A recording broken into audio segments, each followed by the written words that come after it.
അസ്സലാമു അലൈക്കും വറഹ്മത്തുള്ളാഹി തആല വബറകാതുഹു.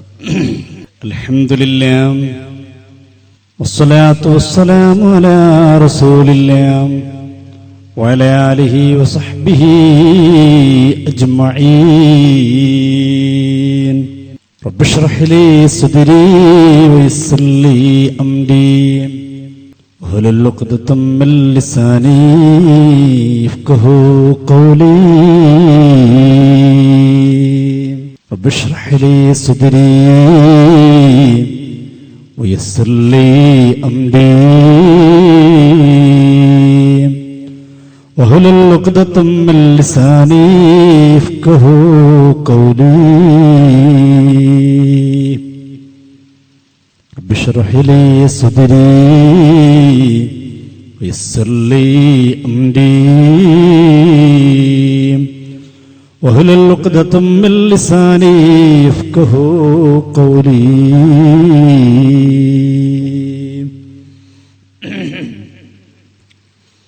أعوذ بالله من الشيطان الرجيم. بسم الله الرحمن الرحيم. إنما يخشى الله من عباده العلماء.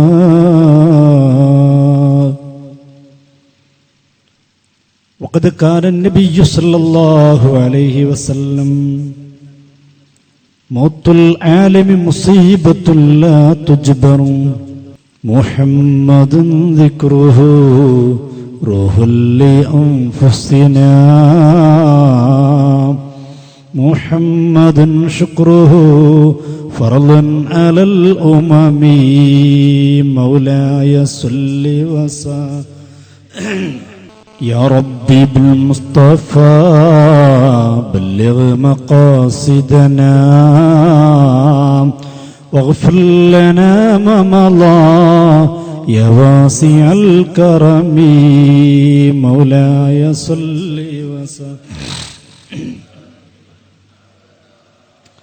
على حبيبك خير الخلق كلهم. സമാദന്യരായ പണ്ഡിത മഹത്തുക്കളെ, അഭിവന്യരായ രക്ഷിതാക്കളെ, കർമ്മധീരരായ വിദ്യാർത്ഥി യുവജന സഹോദരങ്ങളെ, പ്രിയപ്പെട്ട സഹോദരിമാരെ, സമസ്ത കേരള ഓൺലൈൻ സംവിധാനത്തിലൂടെ ക്ലാസ് റൂമിലൂടെ ലോകത്തിൻ്റെ വിവിധ ഭാഗങ്ങളിൽ നിന്ന് ഈ സംരംഭം വീക്ഷിച്ചുകൊണ്ടിരിക്കുന്ന പ്രിയപ്പെട്ട ഓൺലൈൻ ശ്രോതാക്കളെ, അല്ലാഹു സുബ്ഹാനഹു വ തആല നമ്മുടെ ഒത്തുകൂടലും നാം പറയുന്നതും കേൾക്കുന്നതുമൊക്കെ സാലിഹായ അമലായി സ്വീകരിക്കട്ടെ. നമ്മെ, നമ്മുടെ മാതാപിതാക്കൾ, ഉസ്താദുമാർ, നമ്മോട് ബന്ധപ്പെട്ടവർ, നമ്മെ സഹായിച്ചവർ, നമ്മെ സ്നേഹിച്ചവർ, നമ്മോട് സഹകരിച്ചവർ, ദുആ കൊണ്ട് വസിയത്ത് ചെയ്തവർ എല്ലാവരെയും അല്ലാഹു സ്വർഗ്ഗീയ ലോകത്ത് ഒരുമിച്ച് കൂട്ടി അനുഗ്രഹിക്കട്ടെ. നമ്മിൽ നിന്നും അവരിൽ നിന്ന് മരണപ്പെട്ടുപോയ ഖബർ ജീവിതം അല്ലാഹു സന്തോഷത്തിലും റാഹത്തിലുമാക്കി തീർക്കട്ടെ. ബിഹഖി നബിയ്യിനൽ മുസ്തഫ മുഹമ്മദിൻ സല്ലല്ലാഹു അലൈഹി വസല്ലം. വീണ്ടും ഒരിക്കൽ കൂടി ഇവിടെ വരാൻ അള്ളാഹുവിൻ്റെ ഖളായിൽ അങ്ങനെ ഒരു തീരുമാനമുണ്ടായിരുന്നു എന്ന് പറയുമ്പോൾ പിന്നെ ആമുഖമൊന്നും നീട്ടിപ്പറേണ്ട ആവശ്യമില്ല. അള്ളാഹു തീരുമാനിച്ചതുപോലൊക്കെ നടക്കണമല്ലോ. സത്യത്തിൽ നമ്മളാരും ഇങ്ങനെ വീണ്ടും ഒന്ന് കൂടണമെന്ന് ആഗ്രഹിച്ചവരായിരുന്നില്ല. സംഘാടകർ വിളിക്കുമ്പോഴൊക്കെ ഞാൻ ആവർത്തി ചോദിച്ചു, വേണോ ഒരു പരിപാടി, ആവശ്യമുണ്ടോ? ആവശ്യമാണ്. ഇന്നലെ രാത്രി കാസർഗോഡ് ജില്ലയിൽ പ്രോഗ്രാം കഴിഞ്ഞ് ശബ്ദം പറ്റടഞ്ഞ് അപ്പോൾ രാവിലെ ഞാൻ നിസാറിനെ വിളിച്ചിട്ട് പറഞ്ഞു, ദയവാച്ചെന്ന് ഒഴിവാക്കിക്കൂടെ?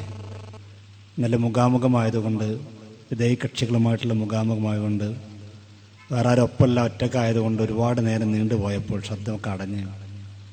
അപ്പോൾ ഞാൻ വീണ്ടും ചോദിച്ചു നിസാറിനോട്, എങ്ങനെയും ഒഴിവാക്കി. അനുസ്മരണ പ്രഭാഷണം എൻ്റെ പ്രിയ സുഹൃത്ത് അൻവർ കമാൽ, എൻ്റെ നാട്ടുകാരനാണ്, ഉണ്ടല്ലോ, എനിക്ക് വലിയ സന്തോഷമുണ്ട്, കൊണ്ട് ഒഴിവാക്കി തരാം. എന്നോട് വന്നു പോയാൽ മതി, ആ തടി കണ്ടാൽ മതി, അല്ലെങ്കിൽ വേറെ തെറ്റിദ്ധാരണ പരത്തപ്പെടും, അതുകൊണ്ടാണ്. എന്നാലും ആയിക്കോട്ടെ.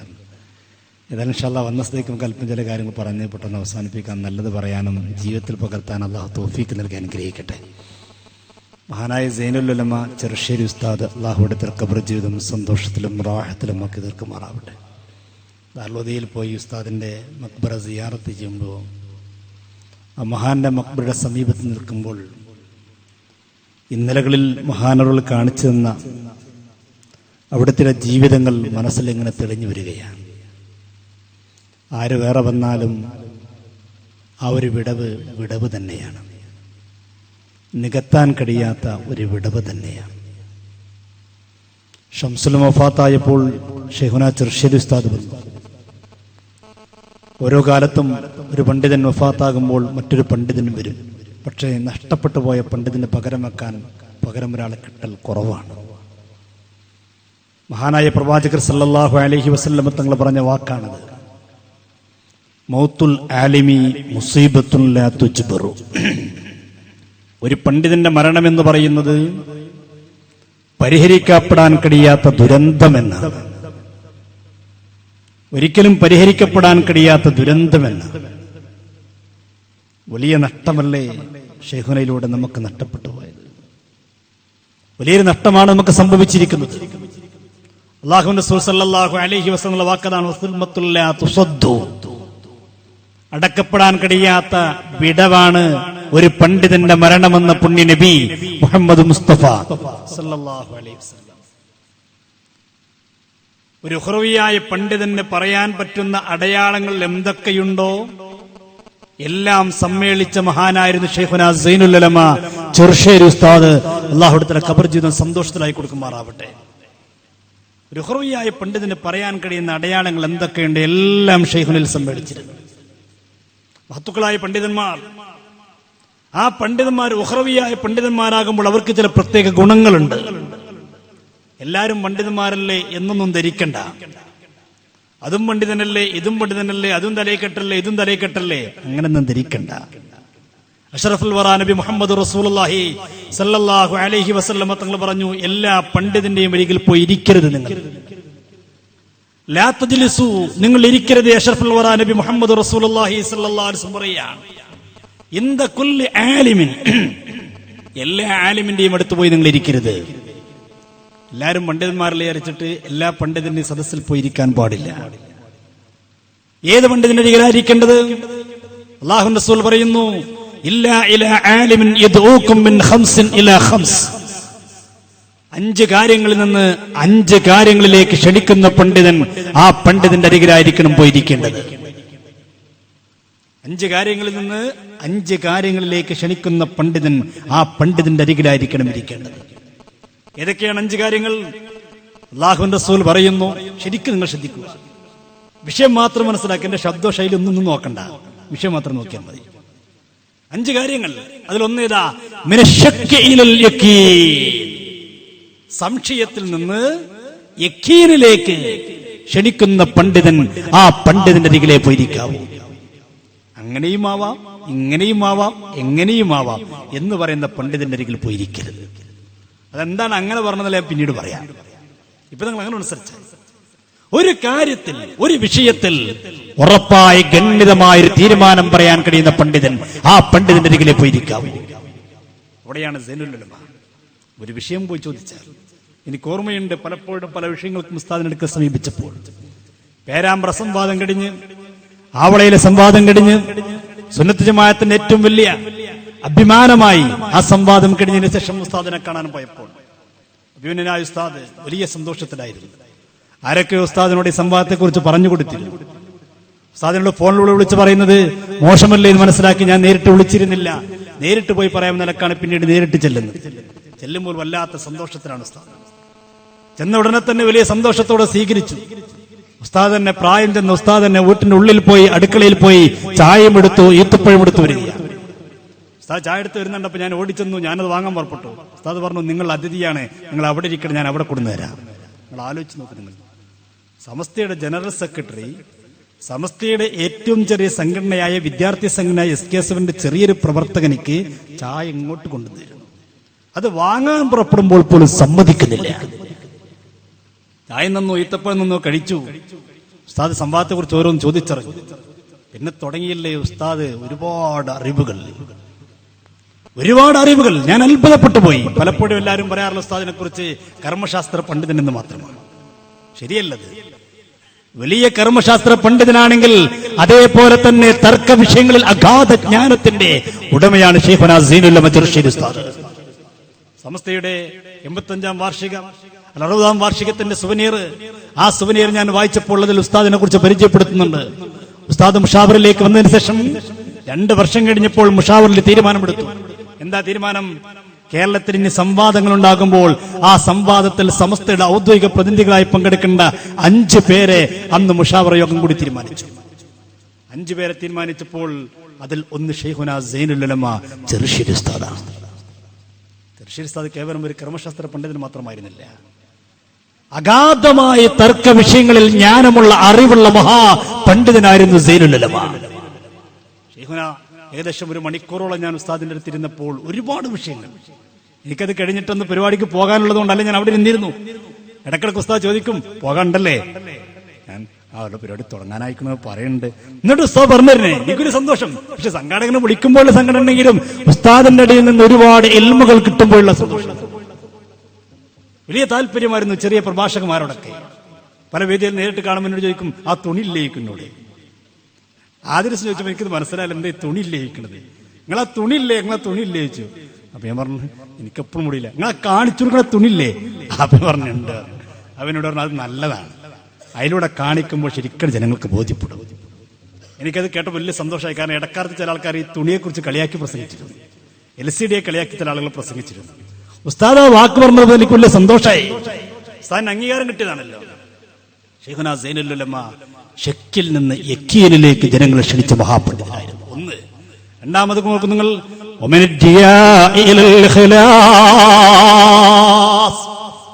റസൂലുള്ളാഹി പറയാൻ റിയായിൽ നിന്ന്, ലോകമാനത്തിൽ നിന്ന് ഇഖ്ലാസിലേക്ക് ക്ഷണിക്കുന്നവനാണ് യഥാർത്ഥ പണ്ഡിതൻ. ആ പണ്ഡിതന്റെ അരികിലെ പോയിരിക്കാവൂ.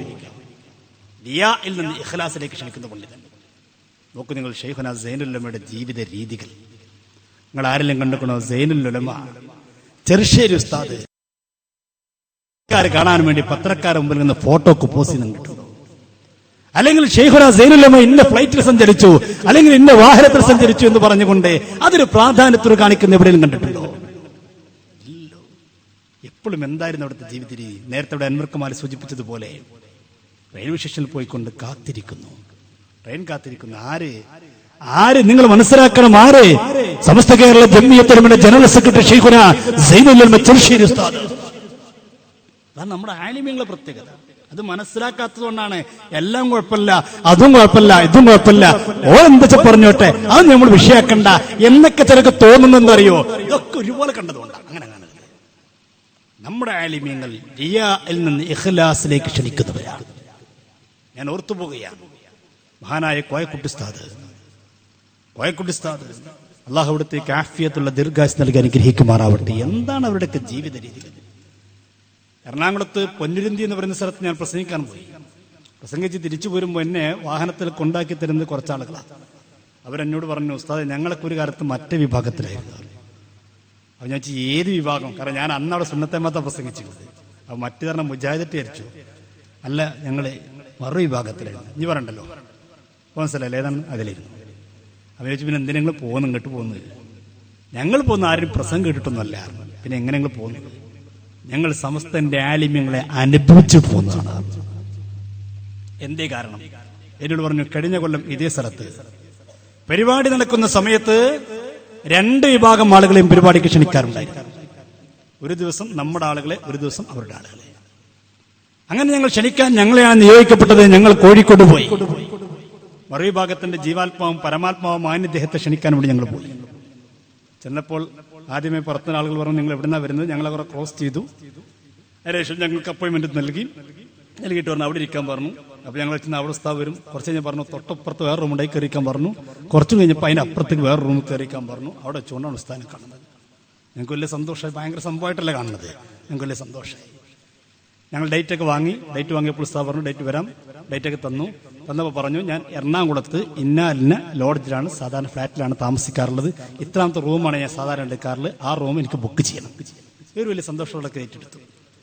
പിന്നെ അവർ തിരിച്ചു പോരുകയാണ്. അവരെന്നോട് നേരിട്ട് പറഞ്ഞ സംഭവം ഞാൻ പറയുന്നത്. തിരിച്ചു പോരുമ്പോൾ അവരുടെ മനസ്സിൽ ഇനി ക്ഷണിക്കാൻ പോകുന്നത് കോയക്കുട്ടി ഉസ്താദിനെയാണ്. അവരുടെ മനസ്സിൽ ആദ്യം റൂം, പിന്നെ റൂം, അവിടുന്ന് ഒരാൾ അപ്പുറത്തേക്ക് ഇരുത്തും, അവിടുന്ന് സംസാരിക്കും. ഈ ഒരു ചിന്ത ഇവിടെ ഇങ്ങനെ പോവുകയാണ്. അങ്ങനെ ഒരു സംസ്ഥാനത്തിന്റെ പ്രവർത്തകന്മാരുമായി ബന്ധപ്പെട്ട് കോയക്കുട്ടി ഉസ്താദിന്റെ പിന്നെ സ്ഥാപനം എവിടെയാണ്, ഏത് ബിൽഡിങ്ങിൽ പോയാൽ കാണാം. അത് പറഞ്ഞു ഉസ്താദ് വീട്ടിലാണ് ഉണ്ടാവുക. അങ്ങനെ ഒരു വീട് അന്വേഷിച്ചു പോയി. ഇവരെന്നോട് നേരിട്ട് പറഞ്ഞ സംഭവം പറയുന്നു. വീട് അന്വേഷിച്ച് ഇവർ പോയി. ഇവരിങ്ങനെ വലിയ കൊട്ടാരങ്ങൾ കാണുമ്പോഴൊക്കെ ഇവരെ മനസ്സിൽ തന്നെ ആയിരിക്കും കോയക്കുട്ടി ഉസ്താദിന്റെ വീട്. അവിടെ ചോദിക്കുമ്പോൾ ഇതല്ല. പിന്നെ ഇങ്ങനെ പോകും. ചെറിയ വീട് ഇവർ നോക്കുന്നില്ല. അവർ പറയാ ഞങ്ങളുടെ മനസ്സിൽ ഇങ്ങനെ തെളിഞ്ഞു വരുന്ന അവിടുന്ന് കണ്ട അതേ അനുഭവത്തിൽ ആളായിരിക്കും. കാരണം അത് മറ്റത് ആ പ്രസ്ഥാനത്തിന്റെ നേതാവ്, ഇത് ഈ പ്രസ്ഥാനത്തിന്റെ നേതാവ്. അങ്ങനെ ഞങ്ങൾ അന്വേഷിച്ച് പോയി. കുറെ എത്തിയപ്പോൾ ഒരാൾ പറഞ്ഞത് ആ കാണുന്ന വീടാണ്. ഞങ്ങൾ അടുത്തേക്ക് ചെന്നു. അപ്പോൾ ഒരാൾ പുറത്ത് കള്ളിത്തുണി എടുത്ത് നിൽക്കുന്നുണ്ട്. ഞങ്ങളിവിടെ സലാം പറഞ്ഞു ചോദിച്ചു, കോയക്കുട്ടി ഉസ്താദിന്റെ വീട് ഏതാണ്? അപ്പൊ ഉസ്താദ് ഞങ്ങൾക്ക് ഉസ്താദ് അറിയില്ല, കുട്ടികളെ കയറിയിരിക്കുന്നു പറഞ്ഞു. അപ്പോൾ ഞങ്ങൾ ചോദിച്ചു കോയക്കുട്ടി ഉസ്താദിന്റെ വീട് എവിടെയാണ്? അപ്പോൾ ഞങ്ങൾ ഉസ്താദ് ഞങ്ങളോട് പറഞ്ഞു കുട്ടികളെ കയറിയിരിക്കും, അതൊക്കെ നമുക്ക് ശരിയാക്കാറുണ്ട്. ഞങ്ങൾ കയറിയിരുന്നു. നിങ്ങൾ എന്തിനാ പോകുന്നത്? ഞങ്ങളിങ്ങനെ എറണാകുളത്ത് നിന്ന് ഒരു പരിപാടി ഏൽപ്പിക്കാൻ വേണ്ടി കോയക്കുട്ടി ഉസ്താദിനെ ബുക്ക് ചെയ്യാൻ വേണ്ടി വന്നതാണ്. അപ്പൊ എന്നാ പരിപാടി? അപ്പൊ ഇവർക്ക് ഈ ചോദ്യങ്ങൾ പിന്നെയും വലിയ ചോദ്യം വന്നപ്പോൾ ഇവർക്ക് ആ പേടിയായി. ഉസ്താദ് തന്നെയാണ്. കോയക്കുട്ടി ഉസ്താദിനെ സമ്മതിച്ചു. അപ്പൊ എന്നാ പരിപാടി പറഞ്ഞു. ഉസ്താദ് എങ്ങനെ വരിക വെച്ചു. പ്രായം കുറെ ആയി, എനിക്കിപ്പോൾ ഒറ്റയ്ക്ക് വരാൻ കഴിയില്ല, ഞാൻ ട്രെയിനിന് വന്നോളാം, പക്ഷെ എൻ്റെ അപ്പോൾ ഒരാളുണ്ടാവും, അത് നിങ്ങൾക്ക് ബുദ്ധിമുട്ടാവുമോ ചോദിച്ചു. ഉസ്താദ് ഞങ്ങൾക്കൊരു ബുദ്ധിമുട്ടില്ല, രണ്ടാൾക്കുള്ള ടിക്കറ്റ് ഞങ്ങൾ എടുത്തോളാം. ഉടൻ തന്നെ ഇവർ ചോദിച്ചു ഉസ്താദിനെ എറണാകുളത്ത് ഏത് ലോഡ്ജിലാണ് ഉസ്താദ് വന്നാൽ താമസിക്കാറുള്ളത്? അത് ഞങ്ങൾ ബുക്ക് ചെയ്തേക്കാം. കാരണം ഇവർ അവിടുന്ന് കേട്ടാലും ഇവർക്ക് അറിയുള്ളൂ. ഉസ്താദ് അടുത്തേക്ക് വെച്ചു നിങ്ങളായിട്ട് പള്ളി ഒന്നും ഇല്ലേ ചോദിച്ചു. നമ്മളെ ലോഡ്ജ് അതാണ് കാരണം. ഇവരെന്നോട് പറയാ പള്ളിയൊന്നുമില്ലേ, അതാണ് നമ്മളെ ലോഡ്ജ്, അത് നിങ്ങൾ ബുക്ക് ചെയ്യുന്നു വേണ്ട, അവിടെ ഉണ്ടാവും എന്ന് പറഞ്ഞു. ഇവര് പറയാ പറഞ്ഞതുപോലെ പ്രോഗ്രാം എടുത്തു, പരിപാടിയായി. മറ്റാൾ വന്നതുപോലെ ആ എറണാകുളത്ത് ആ ലോഡ്ജിൽ താമസിച്ചു. പരിവാരങ്ങളുടെ ആ സാന്നിധ്യത്തോടുകൂടെ ആ സമ്മേളനത്തിൽ പങ്കെടുത്തു. ഉസ്താദിന്റെ ദിവസത്തിൽ ഉസ്താദ് വന്നു നല്ല ക്ഷീണത്തിലായിരുന്നു. ഉസ്താദ് വന്ന് പള്ളി കയറി ഒന്നുണ്ടാക്കി 2 റക്അത്ത് നിസ്കരിച്ചു. തോളിൽ കിടക്കുന്ന വല്ലി നിരത്തി വിരിച്ചു, ഉടൻ കടന്നു ഉസ്താദിന്റെ ലോഡ്ജ്. ഇത് പോരെ? എന്നോട് അദ്ദേഹം ചോദിക്കാൻ, ഇത് പോരെ ഞങ്ങൾക്ക് മാറാൻ? നിങ്ങളെ പ്രസംഗം എന്തിനാണ് ഞങ്ങൾ കേൾക്കുന്നത്? എന്തിനാണ് ഒരാളെ CD കേൾക്കുന്നത്? ഞങ്ങളിത് നേരിട്ട് അനുഭവിച്ചതാണ്. ഞങ്ങൾക്ക് എന്തിനാ വേറെ ആൾ പറഞ്ഞു തരുന്നത്? അല്ലാഹുവിന്റെ റസൂല് പറയുന്നത് കണ്ടോ,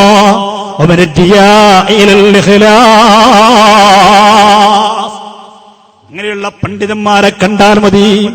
കൂടുതലൊന്നും പ്രസംഗത്തിന്റെ ആവശ്യമില്ല. ഒരു പണ്ഡിതന്റെ ഹാലുണ്ടല്ലോ, അവസ്ഥയുണ്ടല്ലോ, ആ പണ്ഡിതന്റെ അവസ്ഥ മതി. ആയിരക്കണക്കിന് ആളുകൾ പ്രഭാഷണം നടത്തുന്നതിനേക്കാൾ ഒരു മനുഷ്യന്റെ മനസ്സിന്റെ മാറ്റം വരുത്താൻ ഒരു പണ്ഡിതന്റെ അവസ്ഥ മതി എന്നാണ് ഗസാലി ഇമാം പറഞ്ഞത്. ആ ഒരു അവസ്ഥ. അടുത്തത് റസൂലുള്ളാഹി തങ്ങൾ പറയുകയാണ്, അടുത്ത പ്രത്യേകത എന്താ? വമിനർ റഗബതി ലസ്സുഹദി. ഒരു പണ്ഡിതന്റെ ഗുണമെന്താ? ആ പണ്ഡിതൻ സുഹൃദിലേക്ക് ആളുകളെ ക്ഷണിക്കുന്നവനാണ്. ദുന്യാവിലെ ആഡംബരങ്ങളോട് താല്പര്യമില്ലാതെ പ്രപഞ്ച ത്യാഗത്തിലേക്ക് ആളുകളെ ക്ഷണിക്കുന്നവനാണ് യഥാർത്ഥ പണ്ഡിതനെന്ന് പുണ്യനബി മുഹമ്മദ് മുസ്തഫ. പ്രപഞ്ച ത്യാഗം അത് വല്ലാത്തൊരു സംഭവമല്ലേ? നിങ്ങൾ ഇപ്പൊ ചില ആൾക്കാരൊക്കെ എന്താ ചെയ്യാ? കർണാടകയിൽ യാത്ര നടത്തിയപ്പോ ചില ആളുകൾ യാത്ര നടത്തിയ വണ്ടി ഇങ്ങനെ പൊന്തിയിരുന്നു. ഇത്രേ പൊന്തിക്കോട്ടെ, നമുക്ക് അതിൽ എതിർപ്പൊന്നുമില്ല. പക്ഷെ പൊന്തിയപ്പോ അതിനെ കുറിച്ച് പറഞ്ഞെന്താ? അത് അള്ളാഹ് ഖുർആനിൽ പറഞ്ഞിട്ട് ഇർഫഉല്ലാഹുല്ലദീന ആമനൂ മിൻകും വല്ലദീന ഊത്തുൽ ഇൽമ ദറജാത്ത്. അത് അള്ളാഹ് ചിലർക്ക് കൊടുക്കുന്ന പ്രത്യേകത. ഇന്നല്ലാഹു യർസുഖു മൻ യശാ ബിഗൈരി ഹിസാബ്. ചില ആളുകൾ പ്രസംഗിച്ചു, അള്ളാഹ് ചിലർക്ക് കൊടുക്കുന്നതാണെന്ത്? ഇൽമുള്ള ആൾക്കാർ അല്ലാത്ത ഉയർത്തുന്ന ഖുർആനുണ്ട്, അതാണ് ഈ ഉയർത്തത്. നമ്മൾ ഈ ആയത്തൊക്കെ തഫ്സീറിൽ ഓതിയിട്ടുണ്ട്, അതിന്റെ തഫ്സീർ വായിച്ചിട്ടുണ്ട്. പക്ഷെ ഇങ്ങനെ ഉയർത്തുന്ന നമ്മൾ മനസ്സിലാക്കിയിട്ടില്ല. പണ്ടൊരു പാതിരി പ്രസംഗിക്കുമ്പോൾ പറഞ്ഞത്രേ, യേശു ക്രിസ്തു ഇറങ്ങി വരും. അയാൾ പ്രസംഗം ഇങ്ങനെ രൂക്ഷമായിട്ട് അയാൾ സ്റ്റേജ് ഇങ്ങനെ ഹാലിളകിയിട്ട് പെട്ടെന്ന് ആയത്തുകൊണ്ട് കൂടത്രേ. അപ്പൊ സദസ്സിന് ഒരാൾ എണീറ്റ് പറഞ്ഞത്രേ, ഇറങ്ങി വരുന്നത് നമ്മൾ മനസ്സിലാക്കി, ഇങ്ങനെ ഇറങ്ങി വരും നമ്മൾ മനസ്സിലാക്കിയിട്ടില്ല എന്ന പോലെ അള്ളാഹു ഇൽമുടെ ആളുകളെ ഉയർത്തുന്നൊക്കെ നമ്മൾ ഖുർആനിൽ മനസ്സിലാക്കി. പക്ഷെ ഇമ്മാരി ഉയർത്തല് ജപ്പാനിലെ വണ്ടിയിൽ മേൽപോട്ട് പൊന്തിക്കുക, അങ്ങനെ ഉയർത്താനാണ്. എന്തിനാ? അത് ക്രൈം പോരെ, പൊന്തിച്ച പോരെ. എവിടെയാണ് ഉള്ളത് നോക്കൂ നിങ്ങൾ. ഒരു പണ്ഡിതന്റെ യഥാർത്ഥ ഗുണമെന്താ? സുഹൃദാണ്. ഒരു പണ്ഡിതന്റെ എന്ന് പറഞ്ഞ വസ്ത്രം നല്ല വേണ്ടെന്നൊന്നുമല്ല, ഒരു നല്ല വസ്ത്രം ധരിക്കാൻ പാടില്ലെന്നില്ല. പക്ഷേ ഒരു വസ്ത്രം ധരിക്കുമ്പോഴേക്ക് ആ വസ്ത്രത്തിന്റെ പേരിൽ ആഡംബര ജീവിതമാക്കി മാറ്റരുത്. അത് ഇങ്ങനെ കാണിച്ച് അഹംഭാവം കാണിച്ച് ഇതാണ് ഞങ്ങളെ പ്രത്യേകത, ഞങ്ങളെ വണ്ടി കണ്ടില്ലേ, ഞങ്ങളെ കാർ കണ്ടില്ലേ, ഞങ്ങളെ ചെരുപ്പ് കണ്ടില്ലേ, ഇത് പറഞ്ഞ ആളുകളെ റഗ്ബത്ത് ദുനിയാവിലേക്ക് താല്പര്യമുണ്ടാക്കുന്ന പണ്ഡിതൻ അതല്ല യഥാർത്ഥ പണ്ഡിതൻ. സുഹൃദായിരിക്കണം ഒരു പണ്ഡിതനെ കണ്ടാൽ പ്രപഞ്ച ത്യാഗം. കോയക്കുടിസ്ഥാനെ കൂടെയൊക്കെ യാത്ര ചെയ്യുമ്പോൾ മനസ്സ് പൊട്ടാറില്ലേ? നമ്മൾക്ക് മനസ്സ് വേദനിക്കാറുണ്ട്. കാരണം ഉസ്താദിനെ എടുത്തിരിക്കുമ്പോൾ ഉസ്താദിന്റെ ജിബ്ബ ഞാൻ പലപ്പോഴും നോക്കിയിട്ടുണ്ട്. അതിങ്ങനെ ഉജാല മുക്കിയിട്ട് ഇവിടെ കുറെ കളറുകൾ ചുരുണ്ടു കൂടിയിട്ട് ആരുടെ നിങ്ങൾ ആലോചിച്ച് നോക്കൂ. ഉസ്താദിന്റെ വീട്ടിൽ പോയിട്ടില്ലേ നിങ്ങൾ? കോയക്കുടിസ്ഥാന്റെ വീട്ടിൽ പോയിട്ടില്ലേ? കോയക്കുടിസ്ഥാന്റെ വീട്ടിൽ ഈ അടുത്ത് കഴിഞ്ഞ വർഷം ഞാൻ മഴ ഉണ്ടാകുന്ന സമയത്ത് ഒന്ന് കാണാൻ പോയി. സ്ഥാനം കയറാൻ ചെന്നപ്പോണ്ട് കോലായിൽ ഇങ്ങനെ ഒരു ചെമ്പട്ടി വെച്ചിട്ടുണ്ട്. അപ്പൊ ഈ ചെമ്പട്ടി വെച്ചപ്പോ ഞാൻ സമതിനോട് ഉസ്താദിന്റെ മോഹനോട് സമതിച്ച് സമതി എന്തിനും ഇവിടെ ഒരു ചെമ്പട്ടി കയറിനോടത്തന്നെ വെച്ചെന്ന് ചോദിച്ചു. അതിനോട് മേപ്പിട്ട് വെക്കുന്ന പറഞ്ഞു. മേപ്പിട്ട് വെക്കും ബോർഡ് പൊട്ടിക്കണം. ആ മഴ പെയ്യുമ്പോൾ വെള്ളം നിരത്ത് വീണാൽ ഉസ്താദ് വയസ്സായാലല്ലേ പുറത്തേക്ക് ഇറങ്ങും, വഴുതി വീഴൂലേ, അതിനോട്ട് ചെമ്പട്ടി വെച്ചതാണ്. നിങ്ങൾ ആലോചിച്ച് നോക്കി. 12 ലക്ഷം വിദ്യാർത്ഥികൾ സമസ്തക്കുണ്ട്. 12 ലക്ഷം കുട്ടികൾ. ഒരു കുട്ടി 2 റുപ്യ വരുന്ന എത്ര റുപ്യ ഉണ്ടാവും? എത്ര റുപ്യ ഉണ്ടാവും? 24 ലക്ഷം റുപ്യ ഉണ്ടാവും. എത്ര നല്ല പെരാറ്റ ഉസ്താന്. സമസ്ത പറഞ്ഞാൽ എല്ലാ കുട്ടികളും 2 റുപ്യ ഉണ്ടായിരുന്നു. കോയക്കുട്ടി ഉസ്താന്റെ പെരാറ്റാനാണ് പറഞ്ഞാൽ ആരാ കൊടുക്കാതിരിക്കുക? അതിന് ആവശ്യമുണ്ടോ? ഞാൻ അതും വേണ്ട. ഏതെങ്കിലും ഒരു പണക്കാരനോട് കോയക്കുട്ടി ഉസ്താദിന്റെ വീട് ഇങ്ങനെയൊക്കെ ആണെന്ന് പറഞ്ഞ പോരെ? എവിടെയാണ് നമ്മൾ ചിന്തിക്കേണ്ടത്? റസൂലുള്ളാഹി പറയുകയാണ്, ഒരു പണ്ഡിതനെ മനസ്സിലാക്കേണ്ട അടയാളമാണ് ദുന്യാവിനോട് താല്പര്യമില്ലാത്ത പണ്ഡിതന്മാർ, പ്രപഞ്ചത്യാഗികളായി ജീവിക്കുന്ന പണ്ഡിതന്മാര്. ആ പണ്ഡിതന്റെ അരികിലെ പോയിരിക്കാവോ. അഷ്റഫുൽ വറാ നബി മുഹമ്മദ് മുസ്തഫ സല്ലല്ലാഹു അലൈഹി വസല്ലം വീണ്ടും റസൂലുള്ളാഹി പറയും, നോക്കൂ നിങ്ങൾ, വമിനൽ കിബ്രി ഇല തവാളുഇ,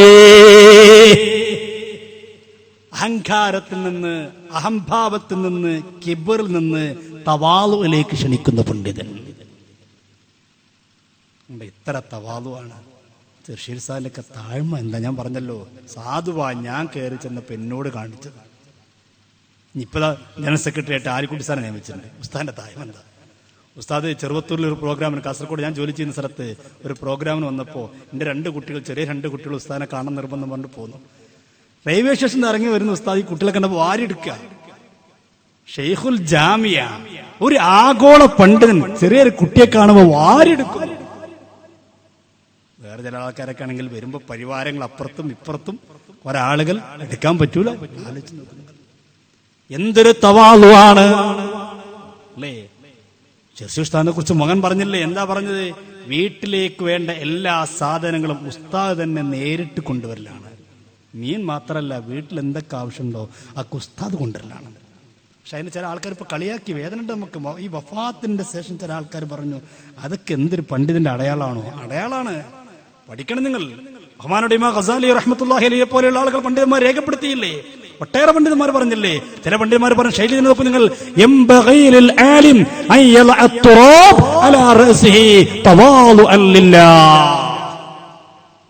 യഥാർത്ഥ ആലിമാണെങ്കിൽ മത്തി മാത്രമല്ല കൊണ്ടുപോകുക, മണ്ണും തലയിലേറ്റി പോകുന്നതാണ്. ഇത് മത്തി മീൻ പിടിച്ചു പോയതിനൊക്കെ എത്ര രൂക്ഷമായിട്ട് ചില ആൾക്കാർ കളിയാക്കിയത്. പക്ഷെ ചില ആൾക്കാർ കളിയാക്കിയത് ചില ആളുകൾ, SSFന്റെ ചില മുൻ നേതാക്കന്മാരൊക്കെ പറഞ്ഞു അതാണ് യഥാർത്ഥ പണ്ഡിതന്റെ ലക്ഷണം. നമ്മളെങ്കിലും ഉസ്താദ് ആ വണ്ടിയിൽ പോയി ഈ വണ്ടിയിൽ പോയി എന്നൊന്നും പറയരുത്, നമ്മൾ ഇനി ചെറുശ്ശേരി ഉസ്താദ് പോയവർക്ക് ഇങ്ങനെ പോയി എന്നൊക്കെ പറയണം. അപ്പൊ ചില ആൾക്കാർക്ക് ഉസ്താദിനെ ഓട്ടോറിക്ഷയിലേക്ക് ഇരുത്തി ഫോട്ടോ എടുത്ത് ഫേസ്ബുക്കിലും വാട്സപ്പിലും ഇടാൻ തുടങ്ങി. അതൊക്കെ എല്ലാവർക്കും അറിയില്ലേ ആ ഫോട്ടോ ഒക്കെ എന്താന്നുള്ളത്? ആ കളിയുണ്ടെന്നും ഈ സമുദായം തിരിച്ചറിയില്ലേ? എന്തിനാ അതിന്റെ പിന്നാലേക്ക് പോണത്? ഇത് ആത്മാർത്ഥമാണ്, അത് ജാടയാണ്. നിങ്ങൾ ഓട്ടോറിക്ഷ അല്ല, സൈക്കിളും ഒരാളും മറ്റാളെ ബേക്കിലെത്തി പോയാലും ശരി, അതൊന്നും കോം ഉൾക്കൊള്ളില്ല. കാരണം സമുദായം നിങ്ങളെ തിരിച്ചറിഞ്ഞു കഴിഞ്ഞു. സമുദായം നിങ്ങൾ തിരിച്ചറിഞ്ഞു കഴിഞ്ഞു. ഇനി അഭിനയിച്ചിട്ട് കാര്യമില്ല. അള്ളാഹു നൽകുന്ന വലിയൊരു അനുഗ്രഹമാണ് പാണ്ഡിത്യം കൂടുന്തോറും. ഒരു പാണ്ഡിത്യം കൂടുന്നത് വിജയലക്ഷണമാണ്, മനസ്സിലാക്കാനുള്ള മാർഗമാണ്. പാണ്ഡിത്യം കൂടുമ്പോ അവരിൽ തവാളു കൂടി വരും. പണ്ഡിതന്മാരൊക്കെ ഇവിടെ നോക്കൂ നിങ്ങൾ, അന്നൽ അബ്ദ കുല്ലമാ സീദ ഫീ ഇൽമിഹി സീദ ഫീ തവാളുഇഹി. ഒരാളുടെ ഇൽമു വർദ്ധിക്കുമ്പോൾ ആ ഇൽമു വിജയമാണെന്ന ലക്ഷണം എന്താ? ഇൽമു വർദ്ധിക്കുന്തോറും തവാളു ഇങ്ങനെ കൂടി വരും. റസനത്തുൽ ഇൽമി മൻ കാനത് തുസക്കിലുഹു യംശി ബിഹാ ഖാലിഅൻ മിഖ്ദാര അസ്ഖാലി. നേരത്തെ അൻവർക്കമാലിയോട് പാടിയ എന്ത് ഇൽമിങ്ങനെ കൂടുന്തോറും ഒരു മൂച്ചിയിൽ മാവിൽ മാങ്ങ ഉണ്ടാകും തോറും കൊമ്പിങ്ങനെ താന്നുകൊണ്ടിരിക്കും. ചർച്ചിസ്ഥാൻ ഏത് വേദിയിലും ഇങ്ങനെ തലാത്തിരിക്കുന്നുണ്ടാവും. കാളമ്പാടി ഉസ്താദ്, ചില ആൾക്കാർക്ക് നമ്മളെ സാഹസിൽ നമുക്കിനെ ചിലർക്ക് ഇങ്ങനെ ആ ഫോട്ടോ എടുക്കുമ്പോൾ ഉസ്താദ് അങ്ങനെ ഇരുന്നെങ്കിൽ അല്ലെ നമുക്ക് ഫോട്ടോ ഒന്ന് ഉഷാറായി കിട്ടാൻ. അവർക്കെന്ത് ഫോട്ടോ, നാളെ പത്രത്തിന്റെ ഫസ്റ്റ് പേജിൽ വരെയുള്ള ഫോട്ടോ ഉസ്താദ് ഇങ്ങനെ ഇരുന്നപ്പോ നമ്മൾ എന്താ കാട്ടാ, നമ്മൾ അങ്ങോട്ട് ആലോചിക്കുണ്ടാകാം. പക്ഷേ അവരെ ചിന്ത അവിടേക്കല്ല. ഈ പത്രങ്ങളിൽ വരുന്ന ഫോട്ടോ എല്ലാവരും ചിന്ത പടച്ചവനെ കുറിച്ചുള്ള ചിന്തയാണ്. ആ ചിന്ത ഇങ്ങനെ കൂടുന്തോറും ഇൽമു കൂടുന്തോറും പണ്ഡിതന്മാര് പറയുകയാണ് അവരുടെ താഴ്മ വർദ്ധിക്കുകയാണ്, അവരുടെ കാരുണ്യം വർദ്ധിക്കുകയാണ്.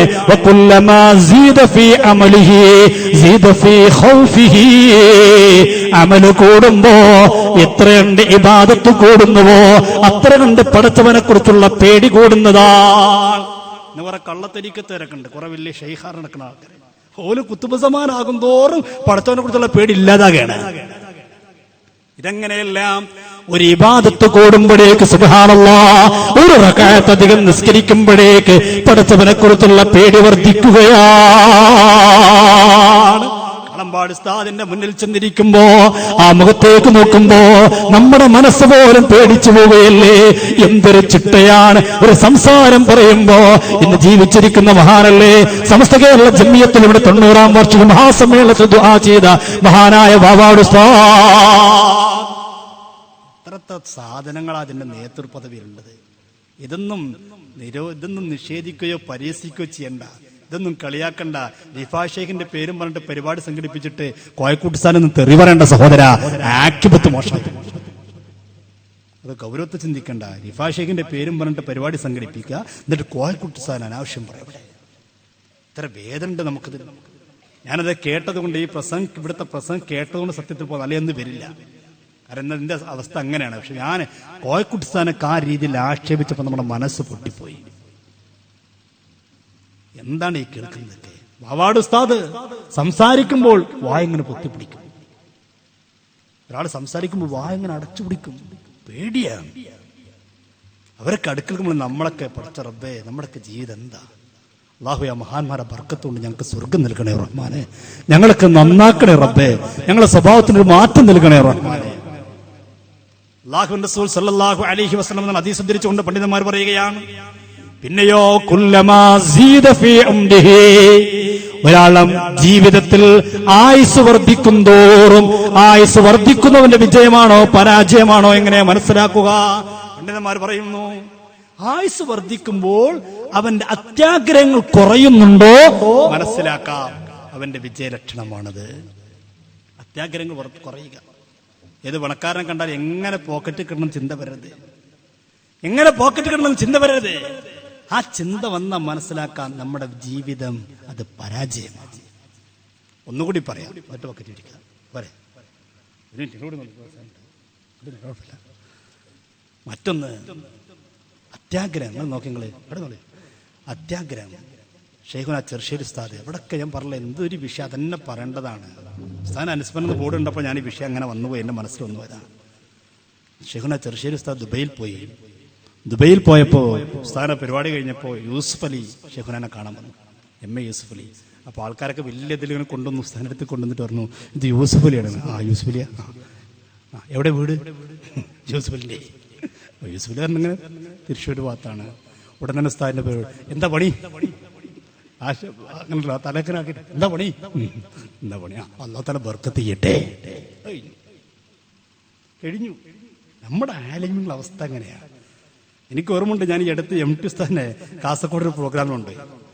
അപ്പൊ അവിടെ നല്ലൊരു വമ്പം മുതലാളിയുണ്ട്. അയാളിങ്ങനെ ഈ ആളുകളിലെ ജാട കണ്ടിട്ട് മറ്റേങ്ങനെ പെട്ടു നിൽക്കുക. നമ്മളെ ആളൊക്കെ തന്നെയാണ്, പക്ഷെ ആൾക്ക് ഇതൊന്നും അറിയില്ലല്ലോ. അപ്പൊ ഞാൻ MT ഉസ്താദിനെ പറഞ്ഞു, അയാള് ഉസ്താദിനെ കാണുന്ന ആഗ്രഹമുണ്ട്, അവിടെ പോയിട്ടൊന്ന് പോരാൻ. അല്ലാഹു ഉസ്താദിന്റെ ഹാലടക്കിയില്ലേ.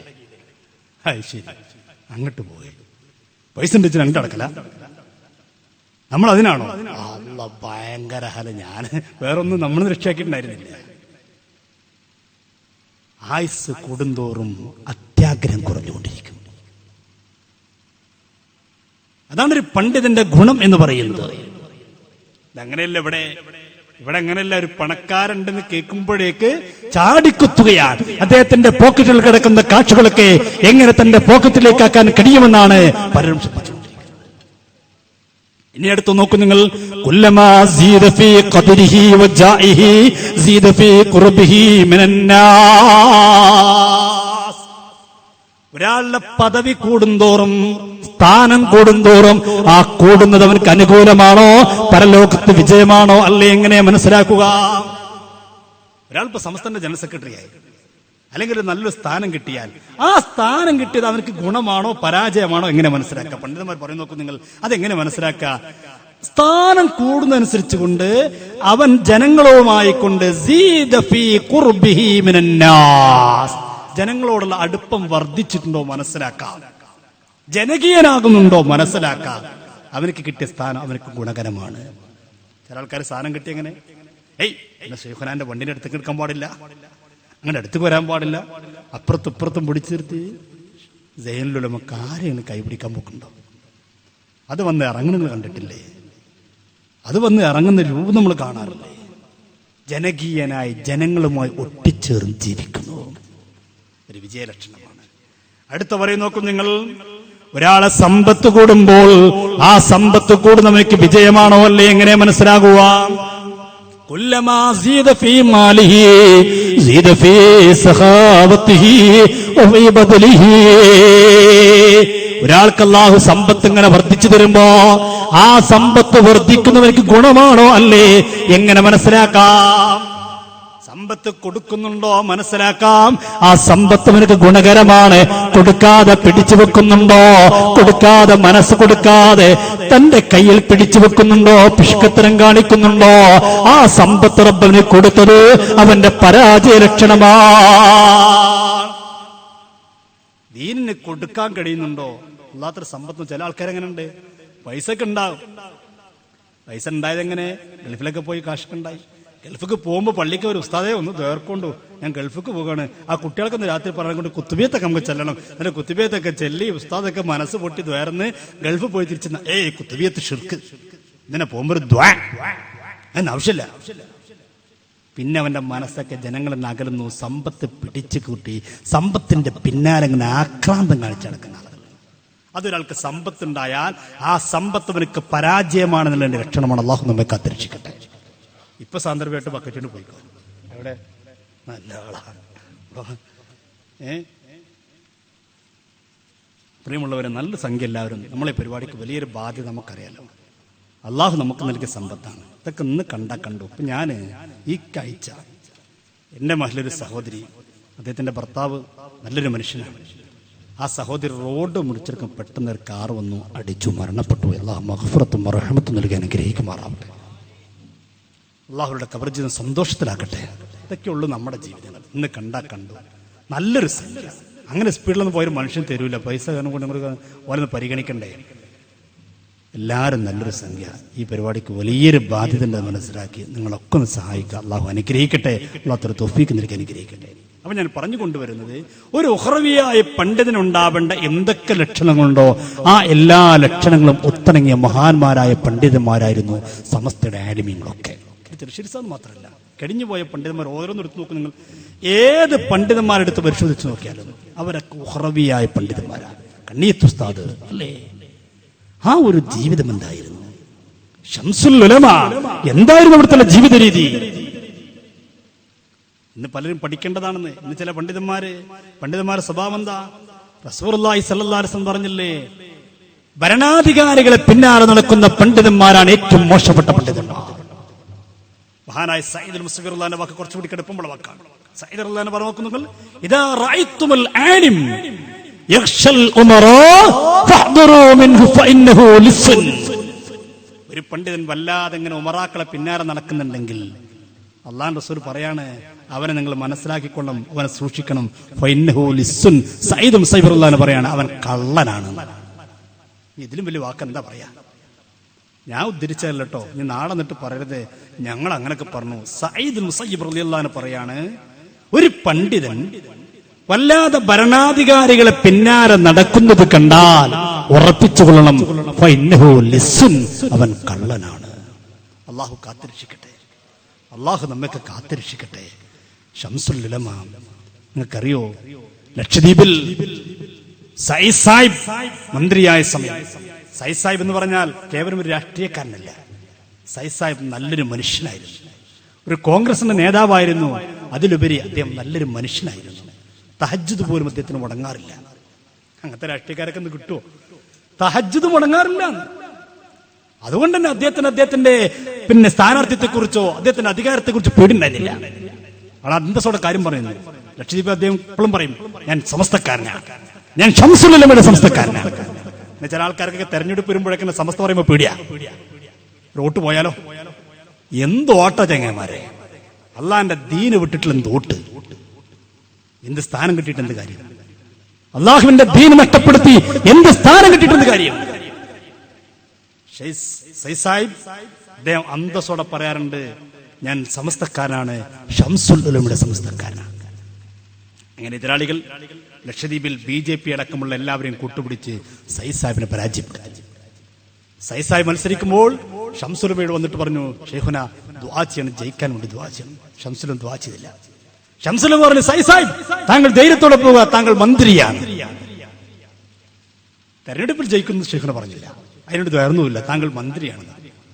അത് നാട്ടാകെ പാട്ടായി. ശംസുൽ ഉലമ അങ്ങനെ പറഞ്ഞിട്ടുണ്ട്. പക്ഷേ തെരഞ്ഞെടുപ്പിൽ സയ്യിദ് സാഹിബ് പരാജയപ്പെട്ടു. സയ്യിദ് സാഹിബ് പരാജയപ്പെട്ടപ്പോ ലക്ഷദ്വീപിൽ ആകെ മറുഭാഗം കോളിളക്കം സൃഷ്ടിച്ചുകൊണ്ട് കളിയാക്കി. എന്ത് ശംസുൽ ഉലമ, ശംസുൽ ഉലമയുടെ കറാമത്ത് പൊളിഞ്ഞില്ലേ? എന്നോട് സയ്യിദ് സാഹിബിന്റെ മകൻ ഹംദുള്ള സയ്യിദ് എന്നോട് നേരിട്ട് പറഞ്ഞ, കഴിഞ്ഞ ലക്ഷദ്വീപിലെ MP കൂടിയായിരുന്നു ഹംദുള്ള സയ്യിദ്. ബഹുമാനായ പാണക്കാട് സയ്യിദ് ശാബ്ദങ്ങളും ഹംദുള്ള സയ്യിദ് ഒക്കെ ഞങ്ങളൊരു ബോട്ടിലൂടെ അകത്ത് ദ്വീപിലേക്ക് യാത്ര ചെയ്യുമ്പോൾ ഹംദുള്ള സയ്യിദ് എന്നോട് നേരിട്ട് പറഞ്ഞു, ലക്ഷദ്വീപിൽ ആ കോളിളക്കം സൃഷ്ടിച്ചു. എല്ലാവരും പറഞ്ഞു, ശംസുൽ ഉലമക്ക് എന്ത് കറാമത്ത്. എന്റെ ബാപ്പ തോറ്റതിനേക്കാൾ ഉപരി എന്റെ ബാപ്പ ഏറ്റവും വേദനിപ്പിച്ചൊരു സമയമായിരുന്നു. ശംസുൽ ഉലമയെ കുറിച്ച് എല്ലാവരും പറഞ്ഞപ്പോൾ ഭയങ്കര വിഷമമായി. അങ്ങനെ വിഷമത്തോടെ സയ്യിദ് സാഹിബ് റൂമിലിരിക്കുമ്പോഴാണ്, വീട്ടിലിരിക്കുമ്പോഴാണ് സോണിയാഗാന്ധി വിളിക്കുന്നു, സയ്യിദ് സാഹിബ് എത്രയും പെട്ടെന്ന് ഡൽഹിയിലേക്ക് വരണം. സയ്യിദ് സാഹിബ് ചോദിച്ചു, ഞാൻ എന്തിനാ വരുന്നത്, ഞാൻ തോറ്റിരിക്കുകയാണല്ലോ. ഉടൻ തന്നെ മറുപടി, നിങ്ങൾ വരണം, നിങ്ങളെ ക്യാബിനറ്റിൽ ഉൾപ്പെടുത്താൻ തീരുമാനിച്ചിരിക്കുന്നു, മന്ത്രിയാക്കാൻ തീരുമാനിച്ചിരിക്കുന്നു. നിങ്ങൾ അറിയണം, ചില ആൾക്കാരൊക്കെ പൊന്നാനി മത്സരിപ്പിച്ച വാ MP എന്നൊക്കെ പറഞ്ഞു, അത് ഓ MP ആയി. അത് MP ആയില്ല, ഒന്നും ആയില്ല. ഇത് ശംസുൽ ഉലമ പറഞ്ഞിട്ടുള്ളത്. ശംസുൽ ഉലമ പറഞ്ഞു, സയ്യിദ് സാഹിബ് അബ്ദുള്ള സയ്യിദ് പറയാ, വാപ്പത് കേട്ട് തരിച്ചുപോയി. കാരണം ഉന്നതരായ കോൺഗ്രസിലെ പല നേതാക്കന്മാരും വമ്പിച്ച ഭൂരിപക്ഷത്തിൽ ജയിച്ചവിടിരിക്കുമ്പോ തോറ്റ് എന്നെ വിളിച്ച് സോണിയാഗാന്ധി പറയുന്നു, നിങ്ങൾ മന്ത്രിയാണ്. എന്റെ മനസ്സോടിയത് ഉപ്പ പറഞ്ഞു അത്രേ, അത് ശംസുൽ ഉലമയുടെ കറാമത്താണ്. അങ്ങനെ കേന്ദ്രമന്ത്രിയായ ഉടനെ സയ്യിദ് സാഹിബിന്റെ നേരെ വരുന്നത് മഹാനായ ശംസുൽ ഉലമയുടെ അടുക്കലേക്കാണ്. മഗ്രിബിന്റെ സമയമാണ്. ശംസുൽ ഉലമ മഗ്രിബിന്റെ സമയം, മഗ്രിബ് നിസ്കാരം കഴിഞ്ഞാൽ അധിക സമയം ഇബാദത്തിലും ദിക്റിലും കഴിഞ്ഞു പോകുന്ന സമയമാണ്. സയ്യിദ് സാഹിബ് ബുദ്ധിമുട്ടിക്കാൻ പോയില്ല, പുറത്തിരുന്നു. ഷെയ്ഖുന ദിക്റും ഇബാദത്തും എല്ലാം കഴിഞ്ഞ് ഇശാ കഴിഞ്ഞ് പുറത്തിറങ്ങുമ്പോഴാണ് സയ്യിദ് സാഹിബ് ചെല്ലുന്നത്. അതാണ് യഥാർത്ഥ ആലിം. ഭരണാധികാരിയുടെ പിന്നാലെ പോകുന്നവനല്ല ആലിം. സയ്യിദ് മുസയ്യിബ് റളിയല്ലാഹു അൻഹു പറയുന്നു, ഭരണാധികാരിയുടെ പിന്നാലെ, ഭരണകർത്താക്കളെ പിന്നാലെ തീരെ പോകണ്ടെന്നൊന്നുമല്ലേ ഈ പറയുന്നത്. അതൊരു തൊഴിലാക്കി മാറ്റി, ഞങ്ങൾക്ക് ആര് ഭരിച്ചാലും വേണ്ടില്ല, ഞങ്ങൾ ഓല പിടിക്കും, ചാക്കിലിടും, ഞങ്ങൾ നേടിയെടുക്കും എന്നൊക്കെ പറഞ്ഞ് മുദ്രാവാക്യം വിളിച്ച് നടക്കാറുണ്ട്. അങ്ങനെ നടക്കുന്നവനെ കണ്ടാൽ മനസ്സിലാക്കണം, ഫഇന്നഹു ലിസ്സുൻ, അവൻ ലിസ് എന്ന് പറഞ്ഞാൽ കള്ളനാണ്. ഞാൻ പറഞ്ഞതല്ല, സയ്യിദ് മുസയ്യിബ് റളിയല്ലാഹു അൻഹു. അള്ളാഹു നമ്മെ കാത്തിരക്ഷിക്കട്ടെ. അപ്പൊ ഞാൻ പറഞ്ഞുകൊണ്ടിരുന്ന ഇന്നലകളിൽ കഴിഞ്ഞുപോയി നമ്മുടെ ആലിമീങ്ങൾ, സാദാത്യങ്ങൾ, മഹത്തുക്കൾ, അവരൊക്കെ നല്ലവരായിരുന്നു. ഒരു ഉഹ്റവിയായ പണ്ഡിതന് പറയാൻ പറ്റുന്ന ഗുണങ്ങൾ എന്തൊക്കെയുണ്ടോ എല്ലാ ഗുണങ്ങളും ഒത്തിണങ്ങിയവരായിരുന്നു. അല്ല ഇവരല്ലാരട്ടെ, ഇവരെന്തേ പറയുള്ളൂ, ജീവിച്ചിരിക്കും പറയുന്നു ശരിയല്ലാരും, മരിച്ചെന്താ പറയുന്നത്, ഇതൊക്കെ നല്ലവരായിരുന്നു. അഘോഷം. ഇപ്പൊ സയ്യിദുൽ ഉലമയെ കുറിച്ച് ഇപ്പോ ഈ അടുത്ത് നിങ്ങൾ ക്ലിപ്പ് കേട്ടില്ലേ, ഒരാൾ പ്രസംഗിച്ചെന്താ, ചെറുശ്ശേരി ഉസ്താദ് നല്ല പണ്ഡിതനായിരുന്നു. ഇവിടെയും പറഞ്ഞല്ലോ, ഇവിടെയും പറഞ്ഞെന്താ, ചെറുശ്ശേരി ഉസ്താദ് വലിയ പണ്ഡിതനാണ്, അദ്ദേഹത്തിന്റെ പാണ്ഡിത്യമൊക്കെ ഭയങ്കരമാണ്. അതൊക്കെ ഇപ്പോഴല്ലേ നിങ്ങൾക്ക് തോന്നി? എനിക്കറിയല്ലോ, നിങ്ങളപ്പോ ഞാനും ഉണ്ടായിരുന്നല്ലോ ഒരു കാലത്ത്. ഞാൻ ഇവരപ്പുണ്ടായിരുന്നു. ഷെയ്ഖുനാന്റെ ആ തലാക്ക് വിവാദത്തിലാണ് ഞാൻ ഇവരെ തലാക്കില്ലത്. തലാക്ക് വിവാദം ഉണ്ടായല്ലോ, വളവരും തലാക്ക്, മുസ്തഫാന്റെ തലാക്കുണ്ടായില്ല, ഒരു വളവരും തലാക്കാനും തലാക്ക്. ആ തലാക്കുണ്ടായ സമയത്ത് ഞാനന്ന് പുത്തമ്പള്ളി അഷ്റഫിയിൽ പഠിക്കുന്ന സമയമാണ്. അങ്ങനെ അന്ന് ഈ വിശദീകരണത്തിന് വേണ്ടി ഞങ്ങൾ കൊണ്ടുവന്ന് പേരോടത്രമ സക്കാഫിയാണ്. പേരോട് എന്നിട്ട് പറഞ്ഞു അന്തി താലിക്കുൻ എന്ന് പറഞ്ഞാൽ തലാക്ക് സംഭവിക്കൂലേ? സംഭവിക്കും. സമസ്തക്കാരെ എന്താ? ഫായിലില്ലെങ്കിൽ തലാക്ക് സംഭവിക്കൂല. അപ്പൊ അന്തി താലിക്കുൻ എന്നിടത്ത് എവിടെയാ ഫായില്? ഞങ്ങളൊക്കെ അല്ലാഹു അക്ബർ ആവേശത്തക്ബീർ ചൊല്ലി. ഞമ്മക്കറിയില്ലോ ഇത് പൊട്ടത്തരാണെന്നല്ലോ, അറിയില്ലല്ലോ. പിറ്റേ ദിവസം നാട്ടികസ്ഥ വന്നു. നാട്ടികസ്ഥ പറഞ്ഞു, മൂല്യരെ ഫായിൽ വേണം പറഞ്ഞത് ഫീലിയ ജുംലയിലാണ്. ഫീലിയ ജുംലയിലേ ഫായിൽ ഉണ്ടാവുള്ളൂ. അന്തി താലിക്ക് എന്ന് പറഞ്ഞാൽ അന്തി എന്നുള്ള മുബത്തതയാണ്, താലിക്ക് എന്നുള്ള ഖബറാണ്. മുബത്തി ഖബറും കൂടി കഴിഞ്ഞാൽ ഇസ്മിയ ജുംലയാണ്. ഇസ്മിയ ജുംലയിൽ ഫായിൽ ഉണ്ടാവില്ലല്ലോ. ഇത് പറഞ്ഞു തരാൻ ഒരു ഗ്രാമപഞ്ചായത്ത് പ്രസിഡന്റായ നാട്ടിക തന്നെ മൂസ തന്നെ വരേണ്ടി വന്നല്ലോ. അപ്പോഴാ നമ്മളങ്ങനെ ചപ്പി മുഖം താത്തി പഠിച്ചോനെ, മറ്റാൾ ഇന്നലെ വെറുതെ പറ്റിച്ചാലോ നമ്മളെ. അതോടെ നമ്മൾ ഒരു തലാക്കില്ല. ബഹുമാനായ ചെറുശ്ശേരി ഉസ്താദിന് അന്ന് ഇവർ പറഞ്ഞ വാക്ക് എനിക്ക് ഓർമ്മയുണ്ട്. അന്ന് ആ വേദിയിൽ, ഇവരുടെ വേദിയിൽ വേറൊരാൾ പ്രസംഗിച്ചു. അദ്ദേഹം ചെറുശ്ശേരി ഉസ്താദിനെ കുറിച്ച് പറഞ്ഞ വാക്ക് എന്നും എന്റെ മനസ്സിൽ തങ്ങി നിൽക്കുന്നത്. ഞാനന്ന് അവരൊപ്പം കൂടിയിരുന്നെങ്കിലും ഒരു വാക്ക് പോലും നമ്മുടെ ആലിമീനെ കുറിച്ച് ഞാൻ പറഞ്ഞിട്ടില്ല. നമ്മുടെ സയ്യിദന്മാരെ കുറിച്ച് ഞാൻ ആകെ കൂടാൻ കാരണം സുന്നത്ത് ജമാഅത്ത് അവിടെ നിന്ന് മനസ്സിലാക്കി കൂടിയതാണ്. ഇവരെല്ലാം സുന്നിങ്ങനെ കയറിയിട്ട് സ്റ്റേജിൽ സുന്നത്ത് ജമാഅത്തുകാരുടെ കാര്യമല്ലേ. അപ്പൊ ചെറുപ്പം മുതൽ എനിക്ക് സുന്നത്ത് ജമാഅത്ത് പ്രസംഗിക്കാൻ പറയാൻ ഭയങ്കര താല്പര്യമുള്ള വിഷയം, ദർസിൽ പഠിക്കുമ്പോഴൊക്കെ അങ്ങനെയാണ്. അപ്പൊ അത് കേട്ടിട്ട് കൂടി വെക്കിയതാണ്. പക്ഷെ അന്ന് ഒരു സഹോദരൻ അയാൾ പ്രസംഗിച്ചത് വ്യഭിചാരത്തിന് ഫത്വ കൊടുത്ത ആളാണ് ചെറുശ്ശേരി സയ്യിദ് മുസ്ലിയാർ. അതുകൊണ്ട് സൈനുൽ ഉലമ എന്നല്ല പറയേണ്ടത്, സിനുൽ ഉലമ എന്നാണ് പറയേണ്ടത്. എത്ര ഗുരുതരമായ വാക്കുകളൊക്കെയാണ്. അള്ളാഹു നമ്മെ കാത്തിരക്ഷിക്കട്ടെ. എന്നിട്ട് ഇപ്പൊ പറയാ ചെറുശ്ശേരി ഉസ്താദ് വലിയ മഹാനാണ്. ഒരാൾ പ്രസംഗിച്ചെന്താ, ഞാൻ ചെറുശ്ശേരി ഉസ്താദിന്റെ ശിഷ്യനാണ്. ഉസ്താദ് എപ്പോഴും പറയാറുണ്ട് എ പി ഉസ്താദ് കാര്യപ്പെട്ട മഹാനാണ്, എനിക്ക് എ പിനോട് താല്പര്യം, പിന്നെ കുടുംബപരമായ ചില പ്രശ്നം കൊണ്ട് ഞാൻ സമസ്തിന്ന് പോരാതെ ഇവിടെ നിൽക്കാണ്. എങ്ങനെയുണ്ട് നിങ്ങൾ ആലോചിച്ച് നോക്കി. ഈ കല്ല് വെച്ച് കളവ് എന്നൊക്കെ നമ്മൾ പറയാറുണ്ട്, പക്ഷെ ഇങ്ങനെയൊക്കെ പറയുന്നുള്ളത് ഒരു മനുഷ്യർക്ക് പറയാൻ കഴിയുന്നുണ്ടല്ലോ. അള്ളാഹു നമ്മളെ കാത്തിരക്ഷിക്കട്ടെ. നിങ്ങൾ ചിന്തിക്കുക, ഇങ്ങനെ നമ്മുടെ കിടിഞ്ഞുപോയ ഓരോ ആലിമീങ്ങളും ഓരോ സാദാത്യങ്ങളും എടുത്ത് പരിശോധിച്ചാൽ അവരൊക്കെ ഉഹ്റവിയായ ഒരു പണ്ഡിതിന് വേണ്ടുന്ന എല്ലാ ഗുണങ്ങളും ഒത്തിണങ്ങിയ മഹാരഥന്മാരായ പണ്ഡിതന്മാരായിരുന്നു. ആ പണ്ഡിതന്മാരെ കുറിച്ചാണ് ഇവരെന്താ പറഞ്ഞത്? നിങ്ങൾ സമസ്ത പിളർത്തി പോകുന്ന സമയത്ത് ഇവർ പറഞ്ഞ വാക്കെന്താ? ആലിമീങ്ങളെ കുറിച്ച് ഇവർ പറഞ്ഞ വാക്കെന്താ? അവർക്കൊന്നും തിരിഞ്ഞിട്ടില്ല, അവർക്കൊന്നും മനസ്സിലായിട്ടില്ല. അവരൊക്കെ പൊട്ടന്മാർ എന്നല്ലേ ഉപയോഗിച്ചത്. ഇവരെന്താ പറഞ്ഞത്? ഇവരിറങ്ങിപ്പോകുമ്പോൾ കേവലം 6 ആളുകളാണ് ഇവർക്ക് വേണ്ടി പിന്നീട് ഒത്താശ പാടാനുണ്ടായത്. ബാക്കി 34 ആളുകളും, സമസ്തയിലെ 34 ആളുകളും ഈ ഭാഗത്ത് ഉറച്ചു നിന്നപ്പോ ഇവരെന്താന്ന് പ്രസംഗിച്ചത്? ഒരു നാട്ടിൽ 100 ആളുകൾ ഉണ്ടായി, 98 പേരും പൊട്ടന്മാരാണെങ്കിൽ 2 പേര് ഹക്കിന്റെ ആൾക്കാരുണ്ടെങ്കിൽ ആ 2 പേരെ കൂടെയല്ലേ നമ്മൾ നിൽക്കേണ്ടത്? 98 പേരും പൊട്ടന്മാർ. ആരാ പൊട്ടന്മാർ? കണ്ണിയത്ത് ഉസ്താദ്, സുബ്ഹാനല്ലാഹ്, ചെറുശ്ശേരി ഉസ്താദ്, സുബ്ഹാനല്ലാഹ്. നിങ്ങൾ ആലോചിച്ച് നോക്കിങ്ങള്, അന്നത്തെ പണ്ഡിതന്മാരാക്കി കണ്ണിയത്ത് ഉസ്താദ് ഒന്ന്. മഹാനായ കണ്ണിയത്ത് ഉസ്താദിനെ പോലെ തന്നെ ശംസുൽ ഉലമ, ഈ ഇറങ്ങിപ്പോയ വ്യക്തിയുടെ ജീവാത്മാവും പരമാത്മാവായ വ്യക്തിയുടെ ഉസ്താദായ KK അസ്റത്ത്. ഇങ്ങനെ എണ്ണി നോക്കുമ്പോൾ എത്ര നല്ല മഹാന്മാരാണ് അക്കാലത്തുള്ളവർ. ആ മഹാരഥന്മാരായ പണ്ഡിതന്മാരെ കുറിച്ച് ഇവരെ കൂട്ടത്തിലൊരു വിദ്വാൻ പ്രസംഗിച്ചെന്താ അറിയോ? ഭൂരിപക്ഷം അവർക്കുണ്ട്, ചിലവിനാലൊക്കെ മറ്റുള്ള പൊട്ടന്മാരാണെങ്കിൽ കേൾക്കും. നിങ്ങൾ പറയുന്നത് കേൾക്കും. 98 പൊട്ടന്മാർ, 2 ബുദ്ധിമാന്മാർ. അപ്പൊ ഭൂരിപക്ഷം ഈ പൊട്ടന്മാർക്കാണ്. ഈ പൊട്ടന്മാരായ 98-ന് 2 ബുദ്ധിമാന്മാരും അറിവുള്ളവരും ചരിത്രം പഠിച്ചവരും ദീൻ പഠിച്ചവരുമായ 2 ആളുകൾക്ക് വില കൽപ്പിക്കാതെ ഈ 98 പൊട്ടന്മാരെ ഭൂരിപക്ഷമാണ് വേണ്ടത് എന്ന് പറയുന്ന ഒരു അവസ്ഥയിലേക്ക് പണ്ഡിത സഭ പോവുകയാണെങ്കിൽ ഈ പണ്ഡിത സഭയുടെ അധ്യക്ഷ കസേരയിൽ ഇരിക്കുന്നതിന് ഞാൻ അള്ളാഹുവിനെ ഭയപ്പെടുന്നു എന്ന് പറഞ്ഞുകൊണ്ടാണ് താജുൽ ഉലമ അവിടെ നിന്ന് ഇറങ്ങിപ്പോരേണ്ടി വന്നത്. കണ്ടോ എന്താ പറഞ്ഞത്? 98 പൊട്ടന്മാർ. എന്നിട്ട് ഇവിടെ വന്നൊരു മൗലവി പ്രസംഗിച്ചെന്താ അറിയോ? ഞങ്ങൾ ആരും ഒന്നും പറയാറില്ല, ഒരു ആലിമിനെ ഞങ്ങൾ ചീത്ത പറയാറില്ല. എന്നിട്ട് പറയാണേ, ഞാൻ ഇന്നവർക്ക് ഒരാളിൽ തെറി പറഞ്ഞിട്ടില്ല. ഇവിടെ പ്രസംഗിച്ചതാണ്. കഴിയുന്നുണ്ടല്ലോ ഇങ്ങനെയൊക്കെ ഒരു മനുഷ്യനെ കളവ് പറയാൻ. എങ്ങനെ ഇതൊക്കെ സാധിക്കുക? ഞാൻ പറഞ്ഞൊരു വിഷയത്തെക്കുറിച്ച് ഞാൻ പറഞ്ഞിട്ടില്ല, ഞാൻ എങ്ങനെ പറയും? കാരണം പഴയ കാലല്ലോ, എല്ലാം റെക്കോർഡാക്കപ്പെടുന്ന കാലഘട്ടമല്ലേ. പണ്ടൊക്കെ റക്കീബ് അത്തിഥയെ രേഖപ്പെടുത്തുന്നതല്ലേ പറഞ്ഞുള്ളൂ. ഇന്ന് അങ്ങനെയല്ല, ഒക്കെ ക്ലിപ്പാ. ഒക്കെ രേഖപ്പെടുത്തപ്പെട്ടില്ലേ? ഇവിടെ എന്തൊരു മൗലവി പ്രസംഗിച്ചോട്ടുള്ളത്? അദ്ദേഹം പറഞ്ഞു ഞങ്ങൾ ഒന്നും പറഞ്ഞിട്ടില്ല. ഓഡിയോ പ്രസംഗം ഇവരെ എനിക്കിവിടുന്ന് ഓഡിയോ ആണ് അയച്ചത്. ആ ഓഡിയോ പ്രസംഗം വന്ന ആളുടെ ഫോട്ടോ ആളെ മനസ്സിലാക്കാൻ ഇട്ടിട്ടുണ്ട്. അദ്ദേഹം പറയുന്നത് കേട്ടോളൂ. ഇസ്ലാം എന്ന് പറഞ്ഞാല് ഇങ്ങനെ മുൻഗാമികളെ ഓർക്കുക എന്നത് മതത്തിന്റെ ഒരു ഭാഗമാണ്.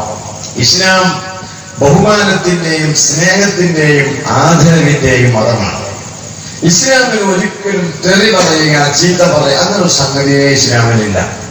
അങ്ങനെ പറയുന്നതെല്ലാം ഇസ്ലാമിനുമായി എന്തെങ്കിലും ഇസ്ലാമിനോട് അനുഭവമുള്ള ആൾക്കാർക്ക് അത് പറയാൻ കഴിയും.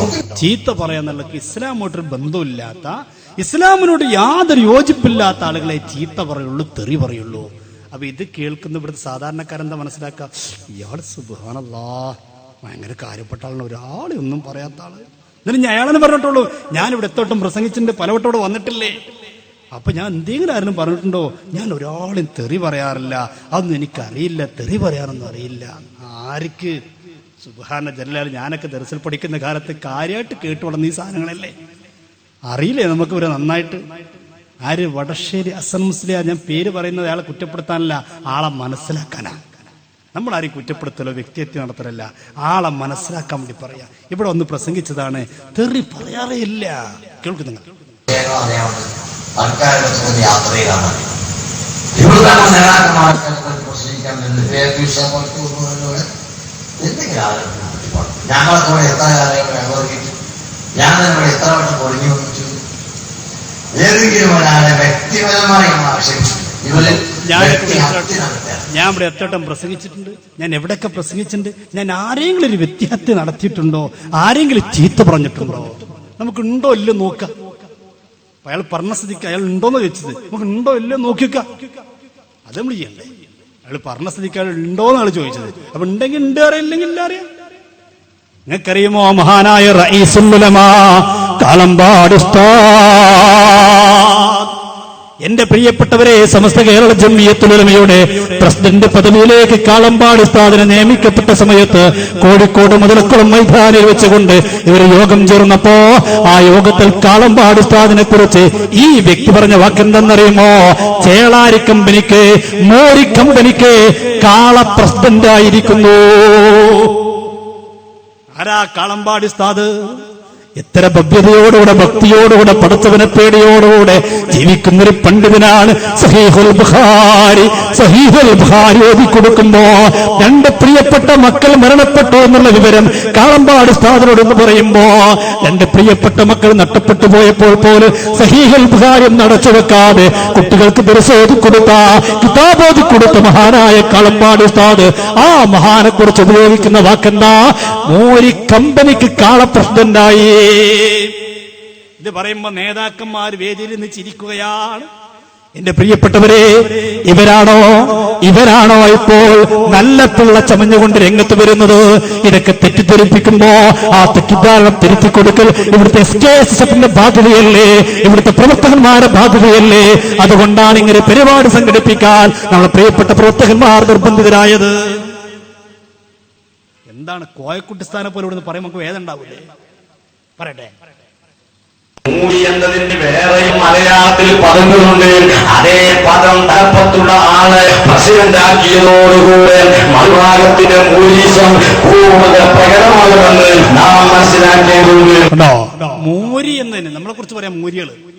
മൂരി എന്നതിന് വേറെ വാക്കുകൂടി മലയാളത്തിലുണ്ട്, കാള. ആ വാക്കുള്ള ആള് പ്രസിഡന്റിലൂടെ ഇവരുടെ മൂരിസം പൂർത്തിയായി. അപ്പൊ ഉസ്താമാരെങ്ങനെ ചിരിക്കുക? ഒരു പ്രശ്നമില്ല, ഒരു കുഴപ്പമില്ല. ആരെയും പറയണത് നമ്മളൊക്കെ എന്താ വെച്ചാൽ പറഞ്ഞോട്ടെ, നമുക്ക് ഒരു കുഴപ്പമില്ല. സാധുക്കളായ ഞങ്ങളെ പോലത്തെ ദേശങ്ങൾ പറഞ്ഞോളൂ, ഒരു കുഴപ്പമില്ല. പക്ഷെ കാളമ്പാട് സ്ഥാനെ കുറിച്ച് പറയുമ്പോ മനസ്സ് പൊട്ടൂലേ മുസ്ലിമീങ്ങളെ? മനസ്സ് വേദനിക്കൂലേ മുഅ്മിനീങ്ങളെ? പറയട്ടെ. കാളപൂട്ട് എന്നാണ് പറയാറുള്ളത്.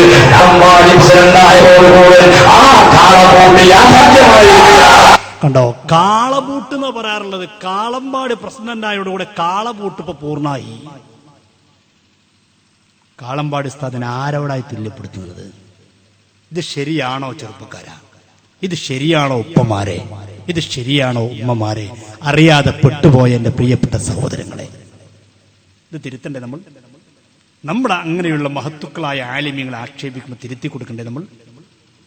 കഴിഞ്ഞില്ല. എന്നിട്ട് ഇപ്പൊ നാട് നീളപ്പൊരു തന്ത്രം ഉപയോഗിച്ചെന്തറിയോ? ഇതൊക്കെ പറഞ്ഞിട്ട് ഉപയോഗിച്ചിട്ട് പറഞ്ഞത് അറിയോ? ഞങ്ങൾ എവിടെയും തെറി പറയാറില്ല, ഞങ്ങൾ ആരെയും ആക്ഷേപിക്കാറില്ല. അത് മലപ്പുറത്ത് തുടങ്ങിയത്. മലപ്പുറത്ത് സാക്ഷാൽ ഇവിടെ നേതാവ് തുടങ്ങി വെച്ചതാണ്. നമ്മൾ ആരെയും തെറി പറയാറില്ല, നമ്മളൊന്നും പറയാറില്ല. നമ്മുടെ ആലിമ്യങ്ങളോ സാദാത്യങ്ങളോ ഇത്തരത്തിലുള്ള വാക്കുകൾ ഉപയോഗിക്കാറുണ്ട്. ഇവരങ്ങനെ അവിടെ തുടങ്ങി വെച്ചു. നിങ്ങൾ കേട്ടോളൂ, അദ്ദേഹത്തിന്റെ പ്രസംഗം കേട്ടോളൂ. അദ്ദേഹം പ്രസംഗിച്ചതിന് ശേഷം ഓരോരുത്തരും ഇങ്ങനെ ശുദ്ധ മലയാളത്തിൽ നമ്മുടെ ആലിമ്യങ്ങളെ പറയുന്നത് കേൾക്കാം. അത് മനസ്സിലാക്കാൻ വേണ്ടിയിട്ടാണ് പൂതിൻ്റെ ഇട്ടൊന്നുമല്ല. ഞാൻ ഇവിടെ പ്രസംഗിച്ചല്ലോ, ഞാൻ ഇങ്ങനത്തൊന്നും വന്നിട്ടിട്ടില്ല. എന്നിടാൻ നിർബന്ധിതമായിട്ടുണ്ട്. മനസ്സിന്റെ വേദന കൊണ്ട്. കാരണം കോയക്കുട്ടിസ്ഥാനെ കുറിച്ചൊക്കെ പറഞ്ഞിട്ട്, കോയക്കുട്ടിസ്ഥാനെ കുറിച്ച് പറഞ്ഞു, ഷംസുലമയെ കുറിച്ച് ഇവിടെ പറഞ്ഞെന്താ? ഷംസുലമക്ക് പ്രായമേറിയപ്പോൾ ഷംസുലമക്ക് സുന്നത്തെ മാറ്റത്തിന്റെ സ്പിരിറ്റ് പോയി ഇവിടുന്ന് പ്രസംഗിച്ചതാ. ഷംസുലമക്ക് മരിക്കുന്ന സമയം വരെ അല്പം പോലും സുന്നത്ത് ജമാഅത്തിന്റെ വിഷയത്തിൽ വിട്ടുവീഴ്ചയില്ലാതെ ജീവിച്ചു പോയ ആ മഹാപണ്ഡിതനെ കുറിച്ച് അങ്ങനെ പറയുമ്പോ ഈമാനുള്ള മനുഷ്യന്റെ മനസ്സ് പൊട്ടും, മനസ്സ് വേദനിക്കും. അവർ മറുപടി പറയാൻ നിർബന്ധിതരാകും. കേട്ടോളൂ നിങ്ങൾ. അയാളിങ്ങനെ പറയാം, ഞങ്ങൾ നേരൊക്കെ തെറി പറഞ്ഞിട്ടില്ല, ആരും ഒന്നും പറഞ്ഞിട്ടില്ല. അത് പറഞ്ഞു കഴിയുമ്പോഴേക്ക് അനുയായികൾ ഇങ്ങനെ ഓരോരുത്തർ കേട്ടോളൂ. ഉള്ളാളം തങ്ങൾ മുതൽ ഓരോരുത്തരും പറയുന്ന വാക്കുകൾ നിങ്ങൾ കേട്ടോളൂ. ഞാൻ കുറച്ചേരം ഇരിക്കാൻ, എനിക്ക് നല്ല പനി ക്ഷീണമൊക്കെ ഉള്ളതുകൊണ്ട് കുറച്ചേരം ഇതിന് കേട്ടാൽ മതി, എനിക്കില്ല പണിയൊന്നുമില്ല. പിന്നെ ഞങ്ങൾക്കറിയാത്തത് ഒന്നുണ്ട്, നിങ്ങളെപ്പോലെ ചീത്ത പറയാൻ ഞങ്ങൾക്കറിയില്ല. മാപ്പന്റെ സ്കൂള്,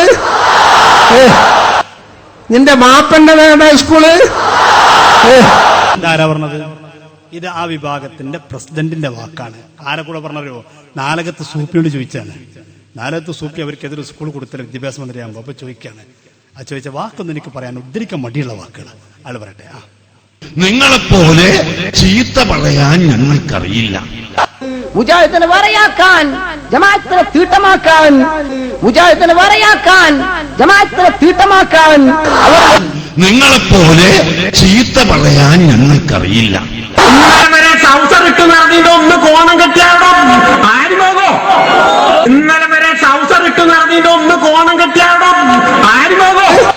അറിയില്ല എന്ന് പറഞ്ഞാൽ അല്ലാഹുവിന്റെ ഹബീബ് പഠിപ്പിച്ചു, നിങ്ങളങ്ങനെ പറയരുത്, നിങ്ങളങ്ങനെ പറയരുത് എന്ന് പഠിപ്പിച്ചു. അതുകൊണ്ട് ഞങ്ങൾ പറയുന്നില്ല. പറയാൻ അറിയുന്നവരൊക്കെ നമ്മളെ കൂട്ടത്തിൽ ഉണ്ടാവും. അപ്പോഴും ഓർമ്മ വരും, നമ്മൾ കുറെ പറഞ്ഞു വെച്ചുക്കണോന്ന്. ഇവര് പറയാണ്, പറയാൻ അറിയണവരൊക്കെ നമ്മളെ കൂട്ടത്തിലുണ്ട്, പക്ഷെ ഞങ്ങളങ്ങനെ പറയില്ല. പറയട്ടെ. പക്ഷെ നമ്മൾ അനുവദിക്കൂല. കാളവൃസം ഉണ്ടാകാൻ തന്നെ ഒരു യോജിപ്പുള്ള തെരഞ്ഞെടുപ്പ് എന്തെങ്കിലും പറഞ്ഞിരിക്കുന്നത്. മൂരിക്കമ്പനിക്ക് കാളവൃസം ഉണ്ടാകാൻ തന്നെ ഒരു യോജിപ്പുള്ള തെരഞ്ഞെടുപ്പ് എന്തെങ്കിലും പറഞ്ഞിരിക്കുന്നത്. മൂരിക്കമ്പനിക്ക് കാളവൃസം ഉണ്ടാകാൻ തന്നെ ഒരു യോജിപ്പുള്ള തെരഞ്ഞെടുപ്പ് എന്തെങ്കിലും പറഞ്ഞിരിക്കുന്നത്. മൂടി എന്നതിന് വേറെയും മലയാളത്തിൽ പദങ്ങളുണ്ട്. അതേ പദം തലപ്പത്തുള്ള ആള് പ്രസിഡന്റ് ആക്കിയതോടുകൂടെ മറുഭാഗത്തിന്റെ മൂലീസം കൂടുതൽ പ്രകടമാകുമെന്ന് നാം മനസ്സിലാക്കിയതുണ്ട്. കാളപൂട്ട് എന്നാണ് പറയാറുള്ളത്. കമ്പാടി പ്രസിഡന്റായതോടുകൂടെ ആ കാളപൂട്ട് യാഥാർത്ഥ്യമായിരിക്കില്ല. കാളപൂട്ട് എന്നാണ് പറയാറുള്ളത്. കമ്പാടി പ്രസിഡന്റായതോടുകൂടെ ആ കാളപൂട്ട് യാഥാർത്ഥ്യമായിരിക്കില്ല. എന്നൊക്കെ ആയത്തോതിയിട്ട് ചിലപ്പോ ആരെങ്കിലൊക്കെ ഉണ്ടായിക്കോടാ. കണ്ടോ എന്താണത്? ജസാഉ സയ്യത്തിൻ സയ്യത്തിൻ ബിമിസ്ലിഹ എന്ന ആയത്തോതിയിട്ട് എന്ത് തെറ്റിനെ തെറ്റുകൊണ്ട് പ്രതികരിക്കണമെന്നുണ്ടല്ലോ. അപ്പൊ നമ്മളെ കൂടുതൽ ചിലർക്ക് തെറി പറഞ്ഞുകൂടാ. ഇല്ല, അയാൾക്ക് പിന്നെ ഓർമ്മ വരുന്നത്. കാരണം അയാൾ ഇരിക്കുമ്പോഴുള്ള മറ്റു പറഞ്ഞത്. പറയട്ടെ, ഇനി കേട്ടോളൂ, ഓരോരുത്തർ പറഞ്ഞോട്ടെ. പക്ഷെ ഞങ്ങളങ്ങനെ ആ ഭാഗത്തല്ല. അല്ലാഹുവിന്റെ ഹബീബ് പറഞ്ഞു, അഖ്റബുൻ നാസി ഇലല്ലാഹി അഹ്സനുഹും അഖ്ലാഖാ. മനുഷ്യന്മാരിൽ വെച്ച് അല്ലാഹുവിലേക്ക് ഏറ്റവും അടുത്തവർ അഹ്സനുഹും അഖ്ലാഖൻ, സൽസ്വഭാവമുള്ളവരാണ്, ഏറ്റവും നല്ല സ്വഭാവമുള്ളവരാണ്, ചീത്ത പറയാത്തവരാണ്, തെറി പറയാത്തവരാണ്, കളവ് പറയാത്തവരാണ്, മനുഷ്യനെ മനുഷ്യനായി കാണുന്നവരാണ്. അതാണ് സഹോദരങ്ങളെ അല്ലാഹുവിന്റെ ഹബീബ് പഠിപ്പിച്ച തത്വം. അതുകൊണ്ട് തന്നെ ഞങ്ങൾ ചീത്ത പറയില്ല. ഇത് മാത്രം വ്യത്യാസം. ഇവിടെ ഈ കവാടം തകർത്ത് ഈ അതാരാ നമ്മുടെ മറ്റേ ഞാൻ പറയണ്ടല്ലേ, നിങ്ങൾക്ക് എല്ലാവരും കാണുമ്പോ സ്വപ്നം മറിച്ചിട്ടുണ്ടെ ഞാൻ എന്താ ചെയ്യാറത്. പോട്ടെ, അയാളെ സാധിപ്പോ ഒന്നും വല്ലാതെ കാണലില്ല കേട്ടോ. നീ കാണലില്ല, കാണുന്നുണ്ട്, പറയാറില്ല. പറയട്ടെ. അയാളെ നാട്ടില് ഒരു ഫ്ലെക്സ് ബോർഡ് വെച്ചിട്ട് ആരോ ഫ്ലെക്സ് ബോർഡ് തകർത്തുത്രേ. അതിനെതിരെ അയാൾ പ്രതികരിക്കുന്ന ശൈലി കിട്ടുള്ളൂ. നീ എന്തേ മനസ്സിലാക്കിയത്? ആരോട്? ഫ്ലെക്സ് ബോർഡ് തകർത്തോട് പറഞ്ഞ വാക്ക് കേട്ടില്ല നിങ്ങള്? നല്ല വാക്ക്, അത്ര പറയില്ല. ഹലാലിൽ നീ ജനിച്ചവനാണെങ്കിൽ, ഒരു ഹലാലായ നിക്കാഹിൽ നീ ജനിച്ചവനാണെങ്കിൽ നീ അത് ചെയ്യുകയില്ല, നിനക്ക് തന്തയില്ല എന്നതാണ് സത്യം. ശുദ്ധ മലയാളം. മൂലൊരു തലയെ കിട്ടും കെട്ടി നല്ല വാക്ക്. ഇയാൾ എന്നിട്ട് ഇവിടെ പറഞ്ഞെന്താ? ഇതൊക്കെ ഞങ്ങളെ കൊണ്ട് ഇടിപ്പിച്ചതല്ലേ നിങ്ങള്? ഇതൊന്നും ഞാൻ അന്നോടെ പറഞ്ഞപ്പോ ഒന്നും പറഞ്ഞിട്ടില്ലല്ലോ. ഞാൻ എന്തേ പറഞ്ഞത്? കാളമ്പാടി ഉസ്താദിനെ പോലെയുള്ളവർ, ചെർഷീൽ ഉസ്താദിനെ പോലെയുള്ളവർ, കണ്ണീത്ത് ഉസ്താദിനെ പോലെയുള്ളവർ, ഷംസുൽ പോലുള്ളവർ മഹാന്മാരാണ്. അവരുടെ മാർഗത്തിൽ നിങ്ങൾ നിൽക്കണം എന്നല്ല അന്ന് പ്രസംഗിച്ചിട്ടുള്ളൂടെ. അതിന് എന്തൊക്കെ ഇവിടെ പറഞ്ഞത്? റിഫായി ഷെയ്ഖിന്റെ പേരിൽ പരിപാടി സംഘടിപ്പിച്ചിട്ടില്ല. ആ തെറിയൊക്കെ പറഞ്ഞവിടെ എനിക്ക് എന്റെ മനസ്സ് വേദനിച്ച്. ഞാനത് കേട്ടപ്പോ കോയക്കുട്ടി ഉസ്താദിനെ കുറിച്ച് പറഞ്ഞപ്പോ ഉസ്താദിന്റെ വീട്ടിൽ നിന്ന് പോയി നോക്കി നിങ്ങൾ. ആ ഉസ്താദ് കടക്കുന്നത്, ആ കടത്തറിൽ കിടന്ന് ചെല്ലുന്ന ദിക്റുകളൊക്കെ ഖുർആനോദിരിക്കല്ലേ കോയക്കുട്ടി ഉസ്താദ്. ആ മഹാനക്കട വേദനിപ്പിക്കുമ്പോ നിങ്ങൾക്കറിയില്ല. ഞാൻ പറയണ്ടല്ലോ, കോയക്കുട്ടി ഉസ്താദ് നിങ്ങളുടെ നാട്ടിൽ ജോലി ചെയ്താളല്ലേ? അല്ലേ സാറേ? ഇവിടെ ജോലി ചെയ്തല്ലേ? നിങ്ങൾക്കറിയില്ലേ കോയക്കുട്ടി ഉസ്താദിനെ? ഞാൻ പരിചയപ്പെടുത്താം. എന്നേക്കാളും നിങ്ങൾക്കറിയില്ലേ ആ മഹാന്റെ ജീവിതം? നിങ്ങൾക്കറിയില്ലേ ആ മഹാനെ കുറിച്ചുകൂടെ പറഞ്ഞ വാക്കെന്താ? വിഷമല്ലേ നമുക്കിതിൽ? മനസ്സിന് പ്രയാസല്ലേ? എന്തും പറയാന്നാ? എന്നിട്ട് എന്ത് പറഞ്ഞു പോയാലും അവര് പറഞ്ഞോട്ടെ, നമ്മളൊന്നും പറയണ്ടെന്നോ? നിങ്ങൾക്ക് ദീനോട് താല്പര്യമില്ലേ? ആലിമീങ്ങളോട് താല്പര്യമില്ലേ? നമ്മുടെ മനസ്സ് വേദനിക്കും എപ്പോഴുമൊന്നും. അള്ളാഹുവിന്റെ മാർഗത്തിലായിരിക്കണം ഒരാളെ സ്നേഹിക്കേണ്ടത്. അള്ളാഹുവിന്റെ മാർഗത്തിൽ രക്ഷപ്പെടും വേണം. അത് ഈമാന്റെ അടയാളമാണ്. അത് ഈമാന്റെ അടയാളമാണ്. എന്താണ് പറഞ്ഞ വാക്കൊക്കെ? എന്നിട്ട് ഞാൻ പറഞ്ഞിട്ടോ നിങ്ങൾ അത് ലൈവായിട്ട് ഇവിടെ ഉപരി പറയാണ്. ഈ ലൈവായിട്ട് ലോകത്തെല്ലാവരും ഇത് കേൾക്കുന്നുണ്ട്. ഞാൻ വേറൊന്നും പറയണില്ല, ഞാൻ നിർത്തണം, അനാവശ്യമൊന്നും പറയണില്ല. അപ്പൊ ഈ പറഞ്ഞ മുമ്പർക്ക് അപ്പൊ അതാണ് മറ്റാൾ പറഞ്ഞു ഞങ്ങൾ അനാവശ്യം പറയാറില്ലെന്ന് പറഞ്ഞാൽ ഇതൊന്നും ഓരോ ഡിക്ഷണറി പ്രകാരം എന്തല്ല അനാവശ്യമല്ല. കേട്ടോളൂ.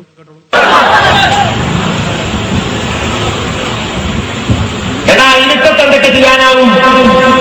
ഇരുട്ടത്ത് എന്തൊക്കെ ചെയ്യാനാവും? ഈ മൈക്കിലൂടെ പറയുമ്പോഴും ഇത് ലോകത്തൊക്കെ കേൾക്കുന്നതിന് പേടിച്ചിട്ട് ഞാനിപ്പോ പറയുന്നില്ല. കണ്ടോ? ഇതെല്ലാവരും കേൾക്കൊന്ന് പേടിച്ചിട്ട് ഞാൻ കൊടുത്തൊന്നും പറയണില്ല. അപ്പൊ പറഞ്ഞു മൂപ്പർക്ക് ഓർമ്മല്ല. ഇവരാണോ നമ്മൾ അനുകരിക്കേണ്ടത്? എന്റെ പ്രിയപ്പെട്ട സസഫുകാരാ, നിന്നെ ഞാൻ കുറ്റപ്പെടുത്തുന്നില്ല. നിങ്ങളോട് ഞങ്ങൾക്ക് ദേഷ്യവുമില്ല. നിങ്ങൾ പാപങ്ങളാണ്, അറിയാതെ പെട്ടോ. ഇവിടെ എന്തൊക്കെ കളവ് പറഞ്ഞറിയോ? ഇവിടെ പറഞ്ഞ ഒരു വിഷയം എന്താ അറിയോ? സമസ്തക്ക് മദ്രസകളൊന്നുമില്ല. ഇവരുണ്ടായിരുന്നപ്പോ ഇവരൊക്കെ പാടെ കൂടി കുറച്ച് മദ്രസ ഉണ്ടായി. ഇവര് പോകുന്ന ശേഷം നമുക്ക് എവിടെ മദ്രസാന്ന്? പടച്ചറബേ, നിങ്ങൾ ആലോചിച്ച് നോക്കി. നിങ്ങള് ഇവരൊപ്പം ഉണ്ടാവുന്നിടത്ത് ഇവരൊപ്പം കൂടി നമുക്ക് കുറച്ച് മദ്രസ അന്നുണ്ടായി. ഇവര് പോകുന്ന ശേഷം മദ്രസല്ല. മദ്രസയെ കുറിച്ച് പഠിക്കണ്ട നിങ്ങള്. 1952 മദ്രസക്ക് അംഗീകാരം കൊടുക്കുമ്പോ, ഓഗസ്റ്റ് 26 അംഗീകാരം കൊടുക്കുമ്പോ അന്ന് മദ്രസ 10 മദ്രസയാണുള്ളത്. 1956 149 മദ്രസയായി. 86 5449 മദ്രസയായെങ്കിൽ എന്റെ പ്രിയപ്പെട്ടവർ 1990 ആയപ്പോൾ 6440 മദ്രസയായി.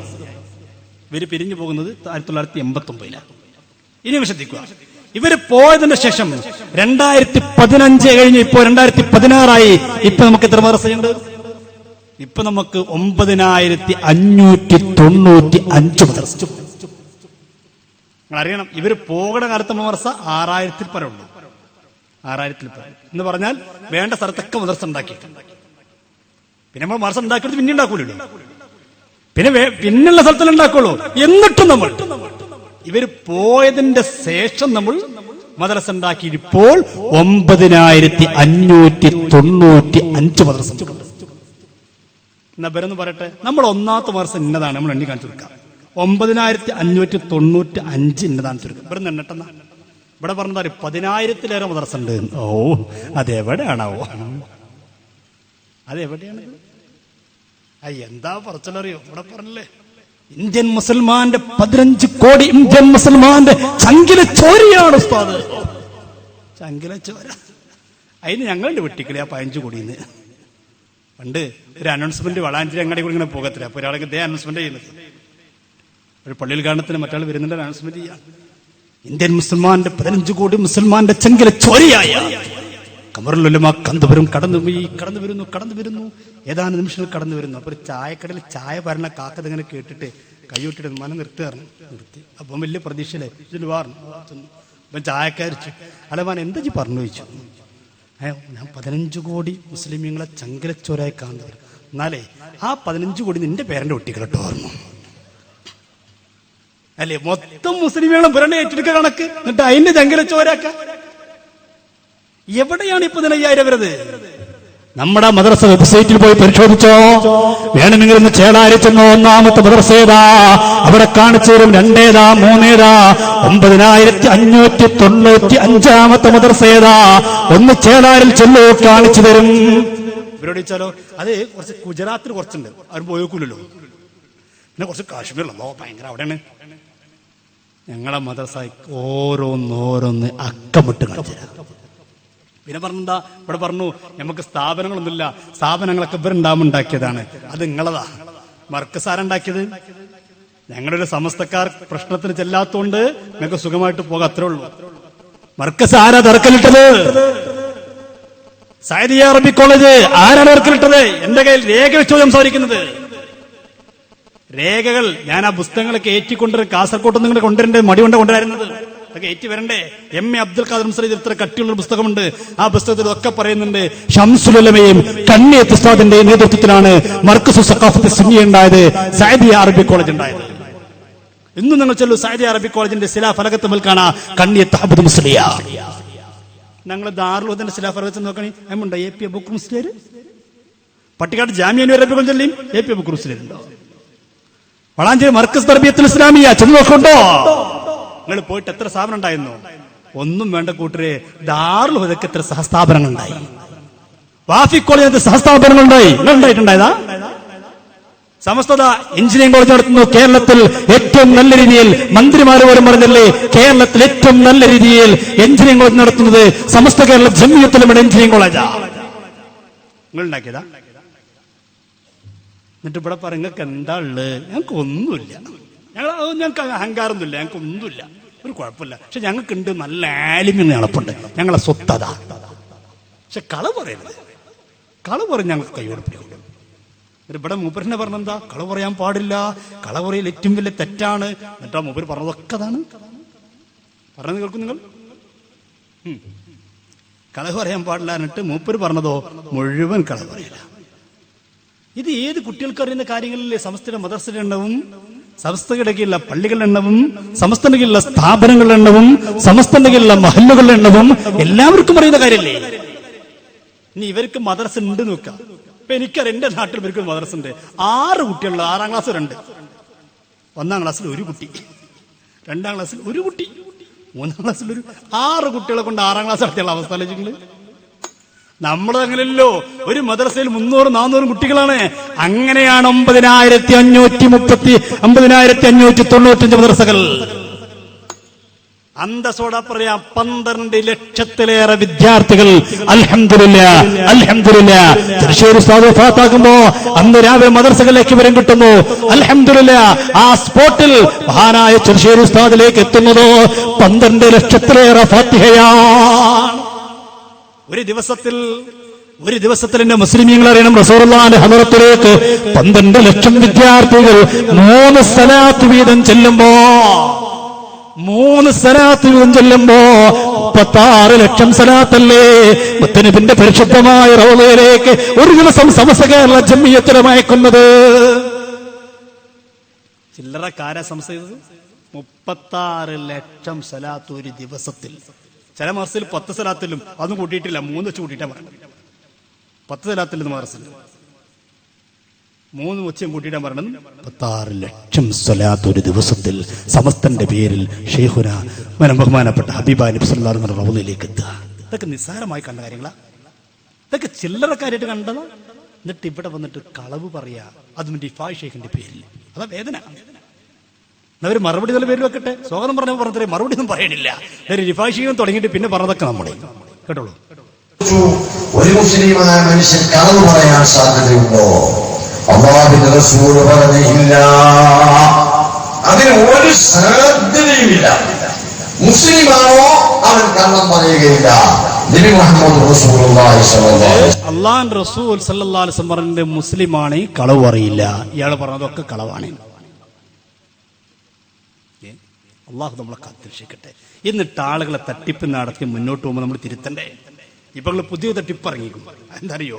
റസൂലുള്ളാഹിന്റെ ചെരിപ്പ്, ആ ചെരിപ്പ് ഒരു തുണിമ തട്ടിതിരെ ഒരു ടവലുമേ, എന്നിട്ട് ആ ടവലുമ ചെരിപ്പിന്റെ രൂപം ഉണ്ടാക്കിക്ക. എന്നിട്ട് ഇപ്പൊ അതുകൊണ്ട് കച്ചവടം തുടങ്ങിക്കുന്നു. ഇപ്പൊ ഏറ്റവും ലേറ്റസ്റ്റാ. മുടിയും പൊടിയും ചട്ടിയും പാത്രമൊക്കെ പോയി. ഇപ്പൊ ഒരു തുണിമേ അവന് സണത് ചോദിക്കാൻ ബുദ്ധിമുട്ടില്ലല്ലോ, അതിന് സണതിന്റെ ആവശ്യമില്ലല്ലോ. കാരണം എന്താ? ചെരുപ്പൊന്നും അത് പറയണില്ല. പിന്നെന്താ? ഇത് ചെരുപ്പ് തട്ടിയ സ്ഥലത്ത് ചെരുപ്പിന്റെ രൂപത്തിൽ വരച്ചുണ്ടാക്കിയതാണ്. അല്ലാ, അതിനെ കുറിച്ച് ഇങ്ങനെ വർണ്ണിക്കുന്ന കേട്ടോ നിങ്ങള്. മഹത്തായ നഅലെ മുബാറക്ക് മർക്കസിന്റെ സമ്മേളനത്തിലേക്ക് വരുന്ന സമയത്ത് മുത്തനബി സല്ലല്ലാഹു അലൈഹി വസല്ലമ തങ്ങളുടെ ഷഅറ മുബാറക്ക് നേരത്തെ നമ്മൾ കണ്ടതുപോലെ ദുബൈ ഔഖാഫ് ഹെറിറ്റേജ് മേധാവി ഡോക്ടർ ഹസൻ ഹസറജി കാന്തപുരം ഉസ്താദിനെ കൈമാറുന്ന സദസ്സിൽ അദ്ദേഹത്തിന്റെ സാന്നിധ്യം ഉണ്ടായിരുന്നു. ആ മഹത്തായ സദസ്സിൽ വെച്ചുകൊണ്ട് അൽഹംദുലില്ലാഹ് പ്രിയപ്പെട്ട മുഫ്തി വഖർ അഹ്മദ് എന്നു പേരുള്ള വലിയ ആ റസൂലുള്ളാഹിയുടെ മുഹിബ്ബ്, അദ്ദേഹം ആ പാദം, ആ പരിശുദ്ധമായ നഅല് കാണിച്ചു കൊടുത്തപ്പോ നമ്മുടെ പ്രിയപ്പെട്ട റഫീഖ് മുസ്ലിയാർ ആ പരിശുദ്ധമായ തിരുപാദം നഅലെ മുബാറക്ക് അദ്ദേഹത്തിന്റെ കയ്യിലുണ്ടായിരുന്ന പരിശുദ്ധമായ തുണി കൊണ്ട് അത് നന്നായി തുടച്ചു. എന്താ മനസ്സിലായില്ല? എന്താ പറഞ്ഞത്? മർക്കസിലേക്ക് നഅലെ മുബാറക്ക് വന്നു. മനസ്സിലായില്ല? ചെരിപ്പുണ്ടെന്നു. റസൂലുള്ളാഹിന്റെ ചെരിപ്പേ ഷാർ മുബാറക്ക് മുടി, ഇത് ചെരുപ്പാ. അത് കൊണ്ടുവന്നപ്പോ റഫീഖ് സാഹിബ് എന്ത് ചെയ്തു? ആ ചെരുപ്പ് മുപ്പത്തിലുള്ള ടവലുകൊണ്ട് തുടച്ചു. ആ ടവല ഇവിടെ കൊടുക്കുന്നുണ്ട്, ഇവിടെ ചെരുപ്പല്ല കൊടുക്കുന്നുണ്ട്, ഇവിടെ ടവല അവരട്ടെ. തുടച്ച തുണിയിൽ 2 കഷ്ണം തുണിയാണ് അദ്ദേഹത്തിന് ലഭിച്ചത്. ഇൻഷാ അല്ലാഹ് അതിലൊന്നിൽ മുത്തുനബിയുടെ പരിശുദ്ധമായ നഅലിന്റെ രൂപം തുന്നിച്ചേർത്ത് ആ പരിശുദ്ധമായ തിരുശേഷിപ്പുമായി ബന്ധപ്പെട്ട ആ പവിത്രമായ ഉപഹാരം ഈ പരിശുദ്ധമായ മജ്ലിസിൽ വെച്ചുകൊണ്ട് ഇൻഷാ അല്ലാഹ് നൽകാൻ പോവുകയാണ്. അത് നൽകുന്നത് കേരളത്തിൽ മാദിഹർ റസൂലായി അറിയപ്പെടുന്ന പ്രവാചക തിരുനബി സ്നേഹ പ്രഭാഷണങ്ങളിലൂടെ വിശ്വാസികളുടെ മനം കവരാൻ അവസരം അള്ളാഹു കൊടുത്ത ഒരുപാട് വലിയ വലിയ ആലിമീങ്ങൾക്ക് ബീജാപം നൽകാൻ അള്ളാഹു അവസരം കൊടുത്ത വന്യരായ ഉസ്താദ് പകര മുഹമ്മദ് അഹ്സനി. ആര സാധനം കൊടുക്കാൻ പറ്റിയ സാധനം.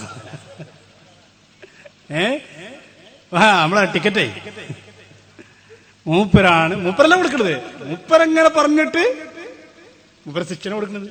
പണ്ട് കുട്ടി പ്രബന്ധം എഴുതിയില്ലേ, തെങ്ങിനെ കുറിച്ച് പ്രബന്ധം എഴുതാൻ പറഞ്ഞു. കുട്ടിങ്ങനെ എഴുതി 4 പേജിൽ കുറയാൻ പാടില്ല. കുട്ടിങ്ങനെ എഴുതിയേക്കും 1/2 പേജ് തെങ്ങായിട്ടുള്ളൂ. അപ്പൊ കുട്ടിങ്ങനെ പറഞ്ഞു, ആ തെങ്ങ് നിലകൊള്ളുന്നത് ഭൂമിയിലാണ്. ഭൂമി എന്ന് പറഞ്ഞാൽ പിന്നെ ഭൂമിയെ കുറിച്ച് ഇങ്ങനെ എഴുതാൻ തുടങ്ങി. അള്ളാഹു ആഫിയത്തുള്ള ദീർഘായുസ് നൽകി അനുഗ്രഹിക്കുമാറാകട്ടെ. അദ്ദേഹത്തിന്റെ പ്രിയപ്പെട്ട ശിഷ്യനും പരപ്പനങ്ങാടി തഅലീം എന്ന് പറയുന്ന നമ്മുടെ വലിയ സ്ഥാപനത്തിലെ മുദരിസും കൂടിയായ പകര ഉസ്താദിന്റെ പ്രിയപ്പെട്ട ശിഷ്യൻ നമ്മുടെ ഈ മഹത്തായ മജ്ലിസിൽ ഉണ്ട്. ഇൻഷാ അല്ലാഹ് ബഹുമാനപ്പെട്ട ഉസ്താദ് അവറുകൾ അത് ബഹുമാനപ്പെട്ട ഫാദിലി ഉസ്താദിന് കൈമാറുകയാണ്. അല്ലാഹു ഇതിനേക്കാളും സന്തോഷത്തിൽ മുത്തുനബിയുടെ മദഹ് ചൊല്ലിയതിന്റെ ഫലമായി അവർക്കും നമുക്കും, നമ്മൾ അവരെ സ്നേഹിക്കുന്നത്, അവർ നമ്മളെ സ്നേഹിക്കുന്നത്, എല്ലാറ്റിന്റെയും മാനദണ്ഡം മഹബ്ബത്തുർ റസൂൽ സല്ലല്ലാഹു അലൈഹി വസല്ലം ആ കൊടിക്കീഴിലാണ് എന്ന് മനസ്സിലാക്കി ഇൻഷാ അല്ലാഹ് ഇതിനേക്കാളും സന്തോഷത്തിൽ ആഖിറത്തിൽ നമുക്ക് ഒരുമിച്ച് കൂടാൻ അള്ളാഹു ഭാഗ്യം നൽകി അനുഗ്രഹിക്കുമാറാകട്ടെ. വിശ്വാസികൾക്കൊക്കെ സന്തോഷമുണ്ടാകുന്ന ഈ ഘട്ടത്തിൽ എല്ലാ മുഅ്മിനീങ്ങളും 1 മിനിറ്റ് ആ മുത്തുനബിയുടെ പവിത്രമായ പരിശുദ്ധമായ നഅലെ മുബാറക്ക് കൈമാറുന്ന ഈ മഹത്തായ സദസ്സിൽ നഅലെ മുബാറക്ക് കൈമാറാന്ന നഅലെ മുബാറക്ക് റസൂലുള്ളാഹി ചെരുപ്പ് കൊടുക്കണില്ല. മർക്കസ് കൊടുക്കുന്ന ചെരുപ്പ് റസൂലുള്ളാഹി, അത് വേറെ കാര്യം.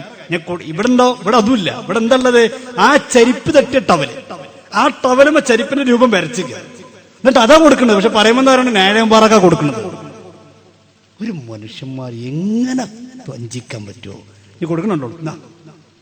സാക്ഷികളായി അതപോടെ മുത്തുനബിയുടെ ഹളറത്തിലേക്ക് എണീറ്റ് നിന്ന് ഇൻഷാ അല്ലാഹ് പരിശുദ്ധമായ താലഉൽ ബദറിന്റെ ഈരടികളിൽ നമുക്കത് കൈമാറാം. അള്ളാഹു സ്വീകരിക്കട്ടെ, കബൂൽ ചെയ്യുമാറാവട്ടെ. അന്യരായ ഉസ്താദിനെ അത് നൽകാൻ വേണ്ടി ആദരപൂർവ്വം ക്ഷണിക്കുന്നു. സാധനം കണ്ടോളി, കൊടുക്കണോളി. طلع البدر علينا من ثنيات الوداع وجب الشكر علينا ما دعا لله داع طلع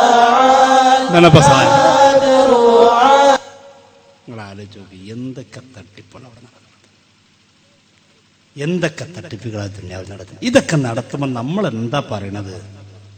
നമ്മൾ എന്താ അവരോട് പറയുന്ന? അരുത് സഹോദര, അരുത്, ഇത് പറയണ്ടേ, ഇത് പറയൽ നമ്മുടെ ബാധ്യതയല്ലേ കൂട്ടരെ. ഹക്ക് കണ്ടിട്ട് മിണ്ടാതിരുന്ന ആ പടച്ചന്റെ മുന്നിൽ ചെന്ന മറുപടി പറയണ്ടേ? അതല്ല, ഇതൊക്കെ കേട്ടിട്ട് നമ്മളിങ്ങനെ മിണ്ടാതിരിക്കണം എന്നാ പറയുന്നത്. അള്ളാന്റെ ദീനല്ലേ വികൃതമാക്കുന്നത്. എന്നിട്ട് നാട്ടിനിടെ പറഞ്ഞെന്താ, കണ്ണിയത്ത് ഉസ്താദും ശംസുലുമയും കാണിച്ച മാർഗത്തിലാണ് ഞങ്ങളുള്ളത്. എന്ത് മാർഗത്തിലാണുള്ളത്? നിങ്ങൾ ശംസുലുമയും കണ്ണിയത്ത് ഉസ്താദിനെയും വേദനിപ്പിച്ച മാർഗത്തിലല്ലേ ഉള്ളത്. കണ്ണിയത്ത് ഉസ്താദിന്റെ ദ്വാക്കിരയായ ആളുകളല്ലേ നിങ്ങൾ, അല്ലേ?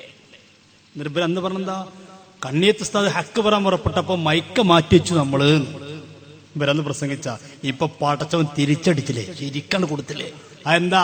ഉള്ളാളന്തങ്ങള് ഇവരുടെ പ്രസിഡന്റ് കേരള യാത്രയിൽ പ്രസംഗിക്കാൻ നിന്നപ്പോ മൈക്ക് ഓഫ് ആക്കി. നമ്മൾ ആരോപിക്കില്ല, ഉള്ളാളന്തങ്ങളെ പേരക്കുട്ടി പറയാതെ നമ്മൾ പറഞ്ഞു പറയണ്ട. പേരക്കുട്ടി കരഞ്ഞ് പറയാ, ഈ വാപ്പയല്ലേ ഈ പ്രസ്ഥാനം ഉണ്ടാക്കി, ശരിയാണ്. വാപ്പയും മുപ്പര റീഡിൽ ഇറങ്ങി പോന്നത്. എന്നിട്ട് ആ വാപ്പാക്ക് മൈക്ക് കൊടുത്തില്ല പ്രസംഗിക്കാൻ. കണ്ടോ, കണ്ണിയത്ത് ഉസ്താദിന്റെ കുരുത്തക്കേട് എന്ന് പറഞ്ഞാലേ അത് ഉന്തുമഴയായിട്ട് ഇങ്ങനെ വരില്ലേ, അങ്ങനെയൊക്കെ പ്രകടമാകുക. അതിങ്ങനെയൊക്കെ കാണും. നിങ്ങൾ എന്തൊക്കെ പറഞ്ഞോ അതൊക്കെ നിങ്ങളുടെ ജീവിതത്തിൽ തുറന്നുകൊണ്ടിരിക്കല്ലേ. കണ്ണിയത്ത് ഉസ്താദിന്റെ പേരക്കുട്ടി പറഞ്ഞോട്ടോളി. ഓട്ടത്തിൽ നിങ്ങളെ ഞങ്ങൾ കാറിൽ കയറുമ്പോൾ സുമാരം ബാങ്കുട്ടി ഞങ്ങൾ കുറച്ച് ആൾക്കാരുണ്ട്. പാപ്പ നല്ല ആവേശത്തിലാണ്. ഉപ്പാപ്പനോട് ഞാൻ പറഞ്ഞു, ഉപ്പാപ്പ 2 കലിമത്ത് പറഞ്ഞാലാണ് സുന്നത്തി ജമാഅത്തിന്റെ പ്രവർത്തകർക്ക് ഒരു ആവേശവും അതിലടിയുറച്ചു നിൽക്കാനുള്ള വഴി ഉണ്ടാവുള്ളൂ. അതുകൊണ്ടൊന്ന് പറയണം എന്ന് പറഞ്ഞപ്പോൾ പറഞ്ഞു, ഇൻഷാ അല്ലാഹ് ഞാൻ പറയാം. എവിടേക്ക്? കേരള യാത്ര സമാപനത്തിന് കാറ് കയറുമ്പോൾ പേരക്കുട്ടി പറഞ്ഞു, പാപ്പ നല്ല 2 വാക്ക് അടിച്ചു പൊട്ടിക്കണം, അപ്പോൾ ആ കുട്ടികൾക്ക് ആവശ്യം ഉണ്ടാവുള്ളൂ. ആയിക്കോട്ടെ, ഞാൻ പറയാനൊക്കെ പറഞ്ഞു പോയതാണ്. പറയട്ടെ. ആ ഒരു പറയണം എന്നുള്ള ആഗ്രഹത്തോട് കൂടെയായിരുന്നു മഹാനവറുകൾ ആ സ്റ്റേജിലേക്ക് കയറി. പക്ഷെ എന്തുണ്ടായി? ദുആ കഴിഞ്ഞ ഉടനെ ഇവര് മൈക്ക് അങ്ങോട്ട് മാറ്റിവെച്ചു. ഇതുണ്ടായ സംഗതി, അത് പറയാതിരിക്കാൻ പറ്റൂല. കാരണം ഇതിപ്പോ ഏതായാലും ഇത് പറയാതെ നിന്നിട്ട് കാര്യമില്ലല്ലോ. കാരണം നാളെ ഇതിനേക്കാളും വലുത് നിങ്ങൾ കേൾക്കാൻ പോകുന്നതാണ്. അപ്പൊ ഇത് പറഞ്ഞിട്ടില്ലെങ്കിൽ പിന്നെ അതോട് ബാക്കിയാവുമല്ലോ. പടച്ചോൻ കൊടുത്ത കുരുത്തക്കെടോക്കിങ്ങള്. നമ്മൾ കണ്ണിയത്ത് സ്ഥാനം മയക്ക് മാറ്റിയെന്ന് പ്രതി ഇല്ലാത്ത ആരോപണം ഉണ്ടാക്കിയപ്പോൾ ഉള്ളാളെ നിങ്ങളെ പേരക്കുട്ടി തന്നെ പരസ്യട്ട് ഇയാൾ നമ്മളേക്ക് വന്നിട്ടൊന്നുമില്ല, നമ്മൾ കൊണ്ടെടുക്കൽ തുടങ്ങിയിട്ടില്ല. അവരെ ഒപ്പം തന്നെ എപ്പോഴും ഉള്ളത്. അദ്ദേഹം പറയാണ്, വാപ്പാന്റെ മൈക്കണ്ട് പെരുമാറ്റി വെച്ചു, എന്റെ വാപ്പാകെ വേദനിച്ചു പോയി. പറയട്ടെ. അത് കഴിഞ്ഞപ്പോ ഞങ്ങൾ തിരിച്ചു അതേ ട്രെയിനിൽ തന്നെ വരിക. ഇത് ബോഗിയിൽ ഒരു ഭാഗത്ത് എ പി ഉസ്താദ്, മറ്റേ ഭാഗത്ത് ഞാൻ, പാപ്പ, ഇപ്പുറത്തെ ഏഫുൽ ഉസ്താദ്, ഞങ്ങളൊക്കെ ഉണ്ട്. അപ്പോ എ പി ഞമ്മക്കിപ്പോ ഞമ്മളൊന്നും പാർക്ക് പറ്റൂല, കീറാ ചാക്കായി എന്നല്ലേ. ഇതെന്ത് ഗൗരവമുള്ള വാക്കാണല്ലോ. പണ്ട് കണ്ണിയത്ത് ഉസ്താദിനെ കുറിച്ച് നിങ്ങൾ പറഞ്ഞൊരു വാക്കുണ്ടല്ലോ, കൊണ്ടു നടക്കുന്ന കീറാ ചാക്ക. കണ്ണിയത്ത് ഉസ്താദ് നിങ്ങൾക്കിതിൽ ദുആ ചെയ്തു എന്ന് പറഞ്ഞപ്പോ അന്ന് നിങ്ങൾ പറഞ്ഞ വാക്കെന്താ? അങ്ങോട്ടും ഇങ്ങോട്ടും കൊണ്ടു നടക്കുന്നൊരു ചാക്കല്ലേ, കീറാ ചാക്കല്ലേ. ആർക്കാ കൂട്ടരെ വേണ്ടത്? ഇന്ന് കണ്ടോ, നിങ്ങളുടെ നേതാവിനെ കുറിച്ച്, നിങ്ങളെ പ്രസിഡന്റിനെ കുറിച്ച് പ്രസിഡന്റ് നാവിലൂടെ തന്നെ പറയുന്നു, എന്നെ നിങ്ങൾ കീറാ ചാക്കാക്കിയില്ലേ. റബ്ബ് നൽകുന്ന കുരുത്തക്കേടല്ലേ. ചെറുപ്പക്കാരാ പെട്ടുപോകണ്ട, SSFകാരാ പെട്ടുപോകണ്ട. അറിയാതെ വല്ലതുമുണ്ടെന്ന് തെറ്റിദ്ധരിച്ചവരെ പെട്ടുപോകണ്ട. റബ്ബ് നമുക്ക് ഓരോന്നോരോന്ന് കാണിച്ചു തരികയാണ്. പറയട്ടെ അദ്ദേഹം. എന്ത് വാക്കാണിത്?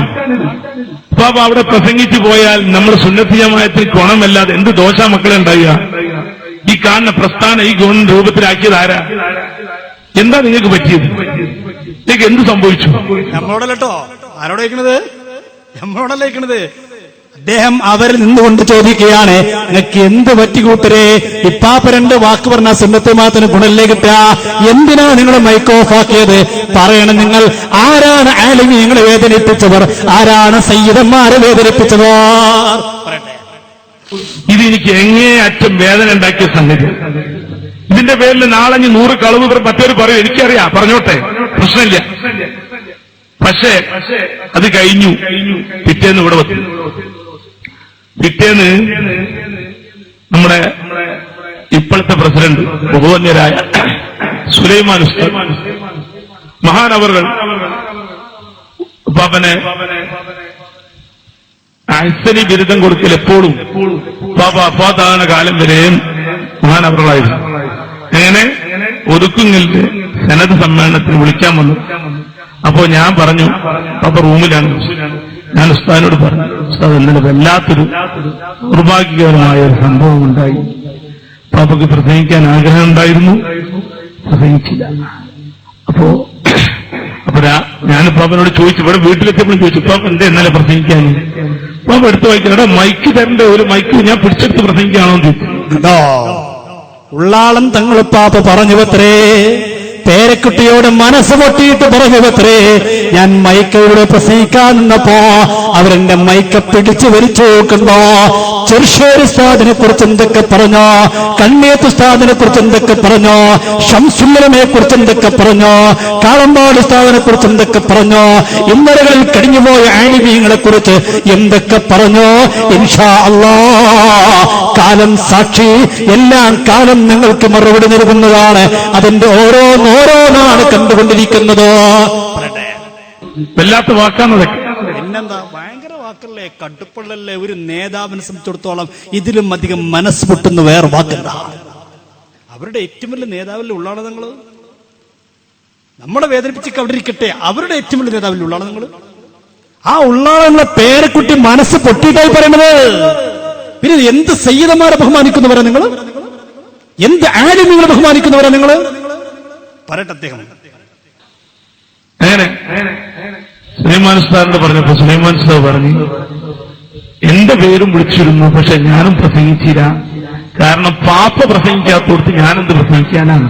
പാപ്പ എന്നാ പറയാ, എന്ത് പ്രസംഗിക്കാനാണ്? ഏതായാലും കുട്ടിന്റെ വിഷമം ഞാൻ ഇപ്പൊ പോണത് മർക്കസിലേക്കാണ്, എപി ഉസ്താദിനോട് ഈ വിഷയം പറയാ എന്നും പറഞ്ഞിട്ടാണ് മഹാനവറുകൾ ഇവിടെ നിന്ന് പോയി. സമ്മേളനത്തിന് പോയ ഉള്ളാളം നിങ്ങളെയും ഇവരുടെ ഇപ്പോഴത്തെ പ്രസിഡന്റ് ഈ സുലൈമാൻ ഉസ്താദിനെ പ്രസംഗിക്കാൻ അനുവദിച്ചില്ല, പറയാൻ കഴിഞ്ഞില്ല അവർക്ക്. ഇവിടെ വന്നിട്ട് പറഞ്ഞെന്തറിയോ, ഇവര് 90-ാം വാർഷികം നടത്തി. എന്ത് കാര്യം ഉണ്ടായത്? പ്രസിഡന്റും സെക്രട്ടറി ഉണ്ടായില്ല. പ്രസിഡന്റ് സെക്രട്ടറി നമ്മൾ വന്നിട്ട് പ്രസംഗിക്കാതിരുന്നതൊക്കെയല്ല, പ്രസംഗിക്കാണ്ട് പറഞ്ഞല്ല, ആരോഗ്യപരമായ പ്രശ്നങ്ങളെ കൊണ്ട് വരാൻ കഴിഞ്ഞില്ല. അത് നമ്മുടെ കുറ്റാണോ? ഒരു രോഗം വന്നതുള്ള മനുഷ്യർക്ക് അല്ലാഹ് കൊടുക്കുന്നല്ലേ, അതുപോലെ ഇവിടെ കുറ്റപ്പെടുത്തിയില്ലേ, അതുപോലെ ഇവിടെ കളിയാക്കിയില്ലേ. സമസ്തന്റെ പ്രസിഡന്റ് സെക്രട്ടറി ഇല്ലാത്തൊരു സമ്മേളനം ഇവിടെ കളിയാക്കിയില്ല. ഇവിടെ നമ്മൾ മാറ്റി നിർത്തിയതല്ലോ. ഒരു അസുഖം വന്നാൽ അങ്ങനെ തന്നെ ഉണ്ടാവാറുള്ളത്. പക്ഷേ നിങ്ങൾ ചെയ്ത പണി എന്താ? വന്നിട്ട് പ്രസിഡന്റ് വന്നിട്ട് മൈക്കിന്റെ മുന്നിൽ നിന്നപ്പോ ആ മൈക്കെടുത്ത് മാറ്റി. നിങ്ങൾ ഇതിലും വലിയ ധിക്കാരം എന്താ? ഒരു നേതാവിനോട് കാണിക്കുന്ന ഇതിലും വലിയ ധിക്കാരം ലോകത്തെന്താണുള്ളത്? പറയട്ടെ, പേരക്കുട്ടി തന്നെ പറയട്ടെ. ഇതൊക്കെ ഉള്ള സംഗതിയാണ്, വെറുതെ കെട്ടുകഥ പറയല്ല, മനസ്സിലായോ? അപ്പോ ഇത് അന്ന് അപ്പോ സുലൈമാൻ ഉസ്താദ് ഉടനെ എടുത്ത വാക്ക് പറഞ്ഞെന്താന്ന്, അതിന് തങ്ങളെ മോനെ അത് ഇപ്പോ നിയന്ത്രിക്കുന്നത് കുറച്ച് കുട്ടികളാണ്. കണ്ടോ നമ്മളെക്കുറിച്ച് ഇവരെ അടുത്ത കാലത്ത് പറഞ്ഞൊരു വാക്കുണ്ടായിരുന്നില്ല.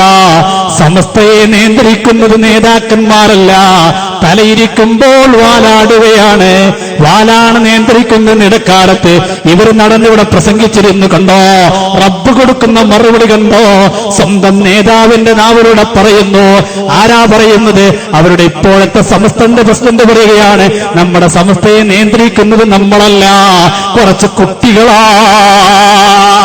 നിങ്ങൾ ഞങ്ങളെക്കുറിച്ച് ആരോപിക്കുമ്പോഴേക്ക് പടച്ച റബ്ബ് നിങ്ങളുടെ നേതാക്കന്മാരുടെ നാവിലൂടെ മറുപടി തരികയാണ്. സഹോദര, കുറ്റപ്പെടുത്താൻ വേണ്ടി പറയുകയല്ല, നിങ്ങളെ വേദനിപ്പിക്കാൻ വേണ്ടി പറയുകയല്ല, നിങ്ങളെ കളിയാക്കാൻ വേണ്ടി പറയുകയല്ല.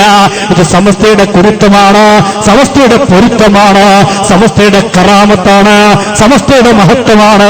ഇങ്ങനെയൊക്കെ കണ്ടിട്ടും ബോധ്യപ്പെട്ടിട്ടും ഇതിന്റെ കൂടെ നിൽക്കാൻ കഴിയുന്നില്ലെങ്കിൽ, ഇതിന്റെ കൂടെ നിൽക്കാൻ കഴിയുന്നില്ലെങ്കിൽ സഹോദര, ഗൗരവമാണ് ആക്ടിവത്തിന്റെ കാര്യം, ഗൗരവമാണ്. കുട്ടികളായതുകൊണ്ടാണ് ഓൽക്കത് അത്ര അങ്ങട്ട് ഇതാകാത്തതെന്നാണ് അന്ന് മഹാനവറുകൾ പറഞ്ഞത്. അന്ന് മൂപ്പരും പ്രസിഡന്റ് അല്ലല്ലോ, മുപ്പാപ്പാണല്ലോ പ്രസിഡന്റ്. അങ്ങനെയുള്ള അവസ്ഥകളൊക്കെ കഴിഞ്ഞു പോയതാണ്. അപ്പോ ഇനി കൂടുതൽ പറയാൻ ഇനിയും കുറെ പറയാനുണ്ടാവും. അതുകൊണ്ട് അത് മുമ്പ് അടുത്തതിൽ പറയും. ഇൻഷാ അല്ലാഹ് നമുക്ക് ബാക്കി അടുത്ത ഘട്ടത്തിൽ പറയാം. അവിടെ ഇരിക്കട്ടെ, കുറച്ചൊന്നുമല്ല, ഉണ്ട് അവിടെ ഇരിക്കട്ടെ. ഇവർ വരട്ടെ. ഇനിയിപ്പോ ആരും അനുസ്മരണം വെച്ചിട്ടാണ് ഇവർ വരാനറിയില്ല. ലിഫായ് ഷെയ്ഖിന്റെ പേര് പറഞ്ഞിട്ട് അന്ന് ഇവരോട് വെച്ചത്. നിങ്ങൾ ആലോചിച്ച് നോക്കിയ റബ്ബ് സുബ്ഹാനത്തിൽ അങ്ങനെ വരച്ച് കാണിച്ചു തരില്ലേ? നിങ്ങൾ ആലോചിച്ച് നോക്കൂ. ഇവരെന്താ അവിടെ പറഞ്ഞത്? സമസ്തന്റെ ആലിമ്യങ്ങളെ കുറിച്ച് പറഞ്ഞ വാക്കെന്താ? സമസ്ത പിളരാൻ കാരണം സമസ്തന്റെ ആലിമ്യങ്ങൾക്ക് സുന്നത്ത് ജമാഅത്ത് താല്പര്യമില്ല. ആരാണ് ആലിമ്യങ്ങൾ?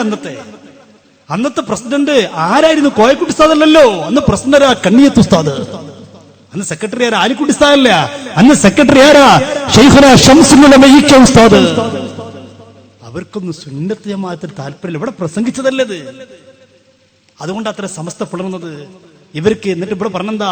ഇവർ വഹാബികളുമായി കൂട്ടിച്ചേർന്ന് നടക്കാണ്. വഹാബി കമ്പനിയായിട്ട് നമ്മൾ മാറി. നമ്മളെ സമസ്തന്റെ ആലിമ്യങ്ങൾ ശംസുലമ വഹാബി, കണ്ണിയത്ത് ഉസ്താദ് വഹാബി. അപ്പൊ കണ്ടോ, കാലം തിരിച്ചടി നൽകി. സ്വന്തം ശിഷ്യന്മാർ, സ്വന്തം ബിരുദമെടുത്തവർ പറയാൻ തുടങ്ങിയില്ലേ, ഞങ്ങൾക്ക് സുന്നത്ത് ജമാഅത്തില്ല. നമ്മളല്ല പറയുന്നത്, ഒക്കെ അവരെന്നെ പറയാ. അവരുടെ നാവുകൊണ്ട് നമ്മളേക്ക് വന്നിട്ടില്ല. അവിടെയുള്ള ആൾക്കാർ പറയാൻ തുടങ്ങിയില്ലേ. ഇപ്പൊ കണ്ടല്ലോ ഒതുക്കങ്ങൾ നിൽക്കുന്ന വ്യക്തി, അദ്ദേഹം തുറന്നു പറഞ്ഞല്ലേ എന്ത് സുന്നത്തമായത്ത അവിടെ ഉള്ളത്? ഇല്ല, സാധനം അവിടെ ഇല്ല. ഇപ്പൊ കണ്ടല്ലോ ഏറ്റവും ഒടുവിൽ കോഴിക്കോട് ഒരു പ്രോഗ്രാം നടന്നു. ആരാ അതിൽ മുഖ്യ പ്രഭാഷകൻ? അതിൽ ആരാ പ്രധാന നേതൃത്വം വഹിക്കുന്നതാ? ഇവരുടെ ഗ്രാൻഡ് മുഫ്തി പൊന്മുള അബ്ദുൽ ഖാദർ മുസ്ലിയാർ. അതിൽ ആരാ പ്രസംഗിക്കുന്നത്? ഓ അബ്ദുള്ള. ആര്? ഓ അബ്ദുള്ള. ആരാണ് ഓ അബ്ദുള്ള? ജമാഅത്തുകാരെന്നുള്ള അവിടെ ഇരിക്കട്ടെ.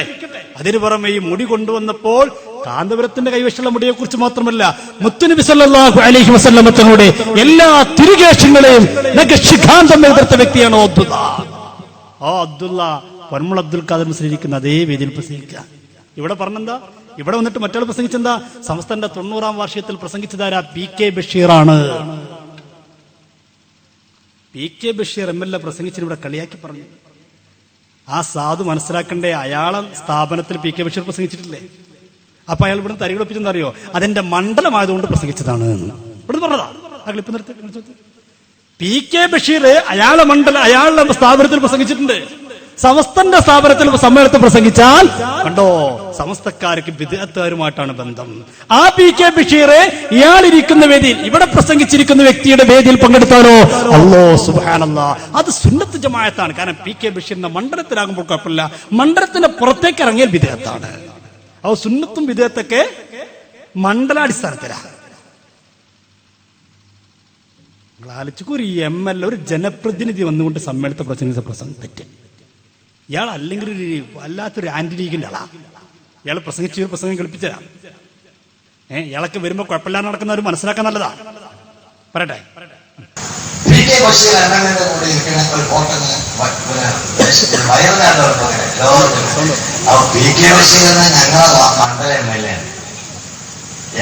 മണ്ഡലത്തിന്റെ MLA.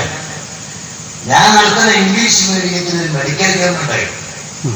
ആ മെഡിക്കൽ ക്യാമ്പിൽ ഇയാൾ വന്നിരുന്നു. പി.കെ. ബഷീർ ഞങ്ങളെ മണ്ഡലത്തിലെ MLA ആയതുകൊണ്ട് എന്റെ സ്ഥാപനത്തിൽ, ഞാൻ നടത്തുന്ന സ്ഥാപനത്തിൽ വന്നിട്ടുണ്ട്. അതിന് കുഴപ്പമില്ല. സമസ്ത സമ്മേളനത്തിൽ വന്ന പ്രശ്നമാണ്. അപ്പൊ ഇവർക്ക് സുന്നത്തും ജമാഅത്തും അല്ലെങ്കിൽ വഹാബിസും നല്ല പ്രശ്നം. ഇവർക്ക് കാശ് ഇട്ടോ ഓക്കെ, ഇപ്പൊ വഹാബിസ് ഒന്നും കുഴപ്പമില്ല. അപ്പൊ ഒരു കുഴപ്പമില്ല. ഇവരൊക്കെ ലക്ഷ്യം വേറെയാണ് കൂട്ടരെ. ഇയാളൊരു സത്യപ്രസംഗിച്ച പ്രസംഗം കൽപ്പിച്ചുതരാം. ഇയാൾ പറഞ്ഞറിയോ, UDF-നോട് ഇയാളൊരു നിർദ്ദേശം. എന്താ? UDF നേരാകണമെങ്കിൽ വേറെ ആളൊരു നിർദ്ദേശം കൊടുത്തല്ലോ. എന്ത്? മുസ്ലിം ലീഗ് നേരാക്കാൻ ഒരാൾ നിർദ്ദേശം കൊടുത്തെന്താ അറിയോ? മുസ്ലിം ലീഗിന്റെ തലപ്പത്ത് പാണക്കാട്ട് തങ്ങന്മാർക്ക് മാറണം, എന്നാലേ ലീഗ് എന്നാകുള്ളൂ. ഇവര് ഭയങ്കരത്ത ഉപദേശത്തിന്റെ ആൾക്കാരാണല്ലോ. ഇവരെ ഉപദേശം കേട്ട് രാഷ്ട്രീയ പാർട്ടികൾ മുന്നോട്ട് പോയാലേ, ഇവരത്തിന് വല്ലതും കിട്ടും വിചാരിച്ച് നടന്നാലേ. ഇവര് പ്രസംഗിക്കാണ്. ഇയാൾ പ്രസംഗിച്ചെന്താ അറിയോ? ഇയാൾ പ്രസംഗിക്കാണ് UDF-നോട് എനിക്ക് പറയാനുള്ളത് അല്ലേ? ആണോ? ഇവിടെ ഒന്നും സ്ക്രീൻ കാണില്ല. അങ്ങനല്ലേ? ഏതാ താങ്കള്? കീലത്തടക്കട്ടെ, പാടെ നമുക്ക് സമയമില്ല, ഇയാളെ കിടക്കട്ടെ. കുറെ ഉണ്ട്, കീലത്തായിട്ടും അല്ലാത്തതായിട്ടും കുറെ ഉണ്ട് തെറ്റുകള്. കാരണം ഒരു ജന്മം മുഴുവൻ വിരുദ്ധന് വേണ്ടി ചെലവഴിച്ചിരുന്നു. നമ്മുടെ ആലിമീങ്ങളെയും സയ്യിദന്മാരെയും തങ്ങന്മാരെയും നേതാക്കന്മാരെയും ആക്ഷേപിക്കാൻ ഇയാൾ പറയാം. മുസ്ലിം ലീഗ് UDF-നോട് പറയാൻ, UDF അടുത്ത കൊല്ലം അധികാരത്തിൽ വരണമെങ്കിൽ വിദ്യാഭ്യാസ വകുപ്പ് ലീഗിന് കൊടുക്കരുത്. ഇവിടെ ആരാണ് ആ വിഷയം ഇവിടെ പറഞ്ഞിട്ടുള്ള? ആരാ? കേരളത്തിൽ മുസ്ലിം ലീഗ് അധികാരത്തിൽ വരുമ്പോഴേക്ക് വിദ്യാഭ്യാസ വകുപ്പ് ലീഗിന് കൊടുക്കുന്ന ഇവിടെ ആരാ? BJP പറയാം. വിദ്യാഭ്യാസ വകുപ്പ് മുസ്ലിം ലീഗിന് കൊടുക്കരുത്. അത് കൊടുക്കാതിരുന്നാൽ ദേശീയ പാർട്ടിയായ നാഷണൽ കോൺഗ്രസ് ഇനിയും അധികാരത്തിൽ വരും. ഇല്ലെങ്കിൽ ഇനി ഒരിക്കലും കോൺഗ്രസ് അധികാരത്തിൽ വരില്ല. കോൺഗ്രസ് നേരാകള മാർഗം നമ്മൾ എവിടെ പ്രസംഗിച്ച മൂല്യം പറഞ്ഞു കേട്ടോളി. അതിൽ വ്യക്തമായും ആരോപിച്ചിരിക്കുന്നത് മുസ്ലിം ലീഗിൽ നിന്ന് മുസ്ലിങ്ങൾ അകന്നു, അതുവഴി മുസ്ലിം സമുദായം UDF-ൽ നിന്ന് അകന്നു എന്നതാണ്. അകന്നു എന്ന സത്യം കണ്ടെത്തിയ ഇന്ത്യൻ നാഷണൽ കോൺഗ്രസിന്റെ നേതൃത്വത്തോടെ വിനയത്തോടെ ഞങ്ങൾക്ക് ഒരു അപേക്ഷ കൊടുക്കാനുണ്ട്. അടുത്ത തെരഞ്ഞെടുപ്പിൽ UDF ജയിക്കാൻ വേണ്ടിയാണല്ലോ മത്സരിക്കുന്നത്.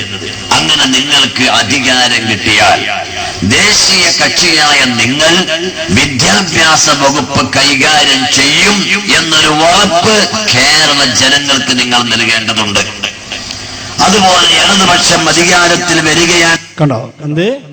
UDF അധികാരത്തിൽ വരികയാണെങ്കിൽ വിദ്യാഭ്യാസ വകുപ്പ് മുസ്ലിം ലീഗിന് കൊടുക്കാതെ കോൺഗ്രസ് കൈകാര്യം ചെയ്യുന്നുള്ള ഉറപ്പുണ്ടോ? എന്നാ പിന്നെ ഇൻഷാ അല്ലാഹ് കോൺഗ്രസ് അധികാരത്തിൽ വരും. ഇവരുടെ മനസ്സിലിരിപ്പ് എന്താ? ഇയാൾ ഇനി അത് മാത്രമല്ല, മുസ്ലിം ലീഗ് തോക്കാനുള്ള കാരണങ്ങളൊക്കെ ഇയാൾ എണ്ണി പറയുന്നുണ്ട്. നമ്മളിപ്പോ അതിന്റെ വേദിയല്ലല്ലോ, അപ്പൊ അതിനെ പറ്റിയ സമയമല്ലല്ലോ. അതുകൊണ്ട് ഞാനതൊന്നും ഇപ്പൊ കേൾപ്പിക്കുന്നില്ല. വരട്ടെ, വേണ്ടി വന്നാൽ ഒക്കെ ഞാൻ പറയാം. എന്തുകൊണ്ടാണ് ഈ കളിക്കുന്നത്? അള്ളാഹുവിന്റെ മഹത്തുക്കളായ സാലിഹീങ്ങളെ കൊണ്ടല്ലേ, അള്ളാഹുവിന്റെ പരിശുദ്ധരായ ആലിമീങ്ങൾ. ഞാൻ പറഞ്ഞല്ലേ, ചെറുശ്ശേരി ഉസ്താദിന്റെ ഇബാദത്തൊക്കെ. പ്രിയപ്പെട്ടവരെ, പോകരുത്. ഉസ്താദിന്റെ പേരിൽ 10 ദിക്ർ ചൊല്ലാതെ പോകരുത്. നമുക്ക് വേണ്ടി ജീവൻ സമർപ്പിച്ച നിങ്ങൾ കണ്ടോ, അവസാന സമയം പോലും ചെറുശ്ശേരി ഉസ്താദ് സുബ്ഹ് കഴിഞ്ഞ് റൂമിലേക്ക് ചെന്നിട്ടോ ചെറുശ്ശേരി ഉസ്താദ് സ്വന്തം വീട്ടിലെ കാര്യമല്ല നോക്കുന്നത്, അവിടെ വന്ന ആളുകൾക്ക് ഫത്വ കൊടുക്കാനല്ലേ തുനിഞ്ഞത്. അവസാന സമയം വരെ ഈ സമുദായത്തെ ഓർത്ത് ജീവിച്ച മഹാനായ ശൈഖുനാ സൈനുൽ ഉലമ ചെറുശ്ശേരി ഉസ്താദിന്റെ പേര് അല്പം ദിക്ർ ചൊല്ലി ദുആ ചെയ്യാതെ പ്രിയപ്പെട്ടവരെ, ഉസ്താദിനെ സ്നേഹിക്കുന്ന ഒരാളും പോകരുത്. ഞാൻ നീട്ടുന്നുള്ള ആളും പേടിക്കണ്ട, കാരണം നീട്ട് എനിക്കാ കൊടുക്കാം. എനിക്ക് വെസ്റ്റ് കോസ്റ്റിന് പോകാനുള്ളതാണ്. കാസർഗോഡ് ആയതുകൊണ്ട് കറക്റ്റ് സമയത്ത് പ്രസംഗം തീർത്തു. അവിടെ പോകാൻ പറ്റൂലല്ലോ. നാളെ കണ്ണൂർ ജില്ലയിലെ പെരിങ്ങത്തൂരിലെ അവിടെ ഈ ടീം അവിടെ വല്ലാതെ തെറ്റിദ്ധരിപ്പിച്ചിട്ടുണ്ട്. അവിടെ പോകാതിരിക്കാൻ കഴിയില്ല. അവിടെ വെസ്റ്റ് കോസ്റ്റിന് പോകാനുള്ളതുകൊണ്ട് ഞാൻ പെട്ടെന്ന് നിർത്തും, അല്ല നീട്ടിക്കൊണ്ടുപോയാൽ എനിക്ക് കൊണ്ടിട്ടില്ല. അപ്പൊ അതിന് മുമ്പ് നമുക്ക് ഇൻഷാ അല്ലാഹ് ദുആ ചെയ്ത് പിരിയണം. ഉസ്താദിന് വേണ്ടി ഓർക്കണം, ഉസ്താദിന് ദുആ ചെയ്യണം. ഒരുപാട് വിഷയങ്ങൾ പറയാനുണ്ട്. ഇവിടെ വല്ലാതെ വേദനിപ്പിച്ച കാര്യങ്ങൾ ചെറുശ്ശേരി ഉസ്താദിനെ കുറിച്ച് പറഞ്ഞത്, കോയക്കുട്ടി ഉസ്താദിനെ കുറിച്ച് പറഞ്ഞത്, ശംസുൽ ഉലമയെ കുറിച്ച് പറഞ്ഞത്, അങ്ങനെയുള്ള വിഷയങ്ങളൊക്കെ ഒരുപാട് പറയാനുള്ളതുകൊണ്ട് ഞാൻ ഇന്നിവിടെ വേറെ കുറെ കാര്യങ്ങളൊക്കെ പറയണമെന്ന് ആഗ്രഹിച്ചതായിരുന്നു. ഇവരുടെ നേലും മറ്റുമായി ബന്ധപ്പെട്ട വിഷയങ്ങൾ പറയാൻ ആഗ്രഹിച്ചു. പക്ഷെ ഇന്നലെ എനിക്ക് നിസാർ ഇവിടെ ഓഡിയോ വിട്ടു തന്നപ്പോൾ ആ ഓഡിയോയിലുള്ള വിഷയങ്ങൾ പറയണമെന്ന് പറഞ്ഞത് കൊണ്ടാണ് ഞാൻ ആ വിഷയത്തിലേക്ക് ഇന്ന് ഇവിടെ നേരൊക്കെ പറയണമെന്ന് ആഗ്രഹിച്ച് ആ വിഷയങ്ങളൊക്കെ. കാരണം മിനിഞ്ഞാന്ന് ഞാൻ കോട്ടക്കിലുള്ളവരൊക്കെ പറഞ്ഞിരുന്നു ഇവിടെ വെച്ചുകൊണ്ട് ആ പുതിയ വിഷയങ്ങളൊക്കെ പറയാമെന്ന് പറഞ്ഞിരുന്നെങ്കിലും ഇവിടുത്തെ സാഹചര്യം ഇത് പറയണം നിർബന്ധിച്ചത് കൊണ്ടാണ് ഞാൻ മറ്റു വിഷയങ്ങളിലേക്ക് കടക്കാരുന്നത്. മുടിയും നിബന്ധമായ വിഷയങ്ങളൊക്കെ അതിനെ തയ്യാറാക്കി വെച്ചിരുന്നെങ്കിലും ഇവിടുത്തെ പ്രവർത്തകന്മാരെ നിർബന്ധം കൊണ്ടാണ് ഞാൻ അതിലേക്കൊന്ന് കടക്കാരുന്നത്. കാരണം ഇവിടുത്തെ വിഷയങ്ങൾ തന്നെ പറയണമെന്നുണ്ട്. ഇൻഷാ അല്ലാഹ് സമയം ഉണ്ടെങ്കിൽ മറ്റന്നാൾ കൊണ്ടോട്ടിയിൽ വെച്ചുകൊണ്ട് കൊണ്ടോട്ടിയിൽ കോടങ്ങാടിനടുത്ത് ഇൻഷാ അല്ലാഹ് ആ വിഷയങ്ങളെക്കുറിച്ച് തീർച്ചയായും സംസാരിക്കുന്നതാണ്. അല്ലാഹു തആല തൗഫീഖ് നൽകി അനുഗ്രഹിക്കട്ടെ. ഒരു 10 ദിക്ർ ചൊല്ലി നമുക്ക് ഉസ്താദിനെ വേണ്ടി ദുആ ചെയ്ത് പിരിയാം. എല്ലാവരും ചൊല്ലുക. ജദ്ദിദു ഈമാനകും വനവ്വിറു ഖുലൂബകും ബിഖൗലി ലാ ഇലാഹ ഇല്ലല്ലാഹ്.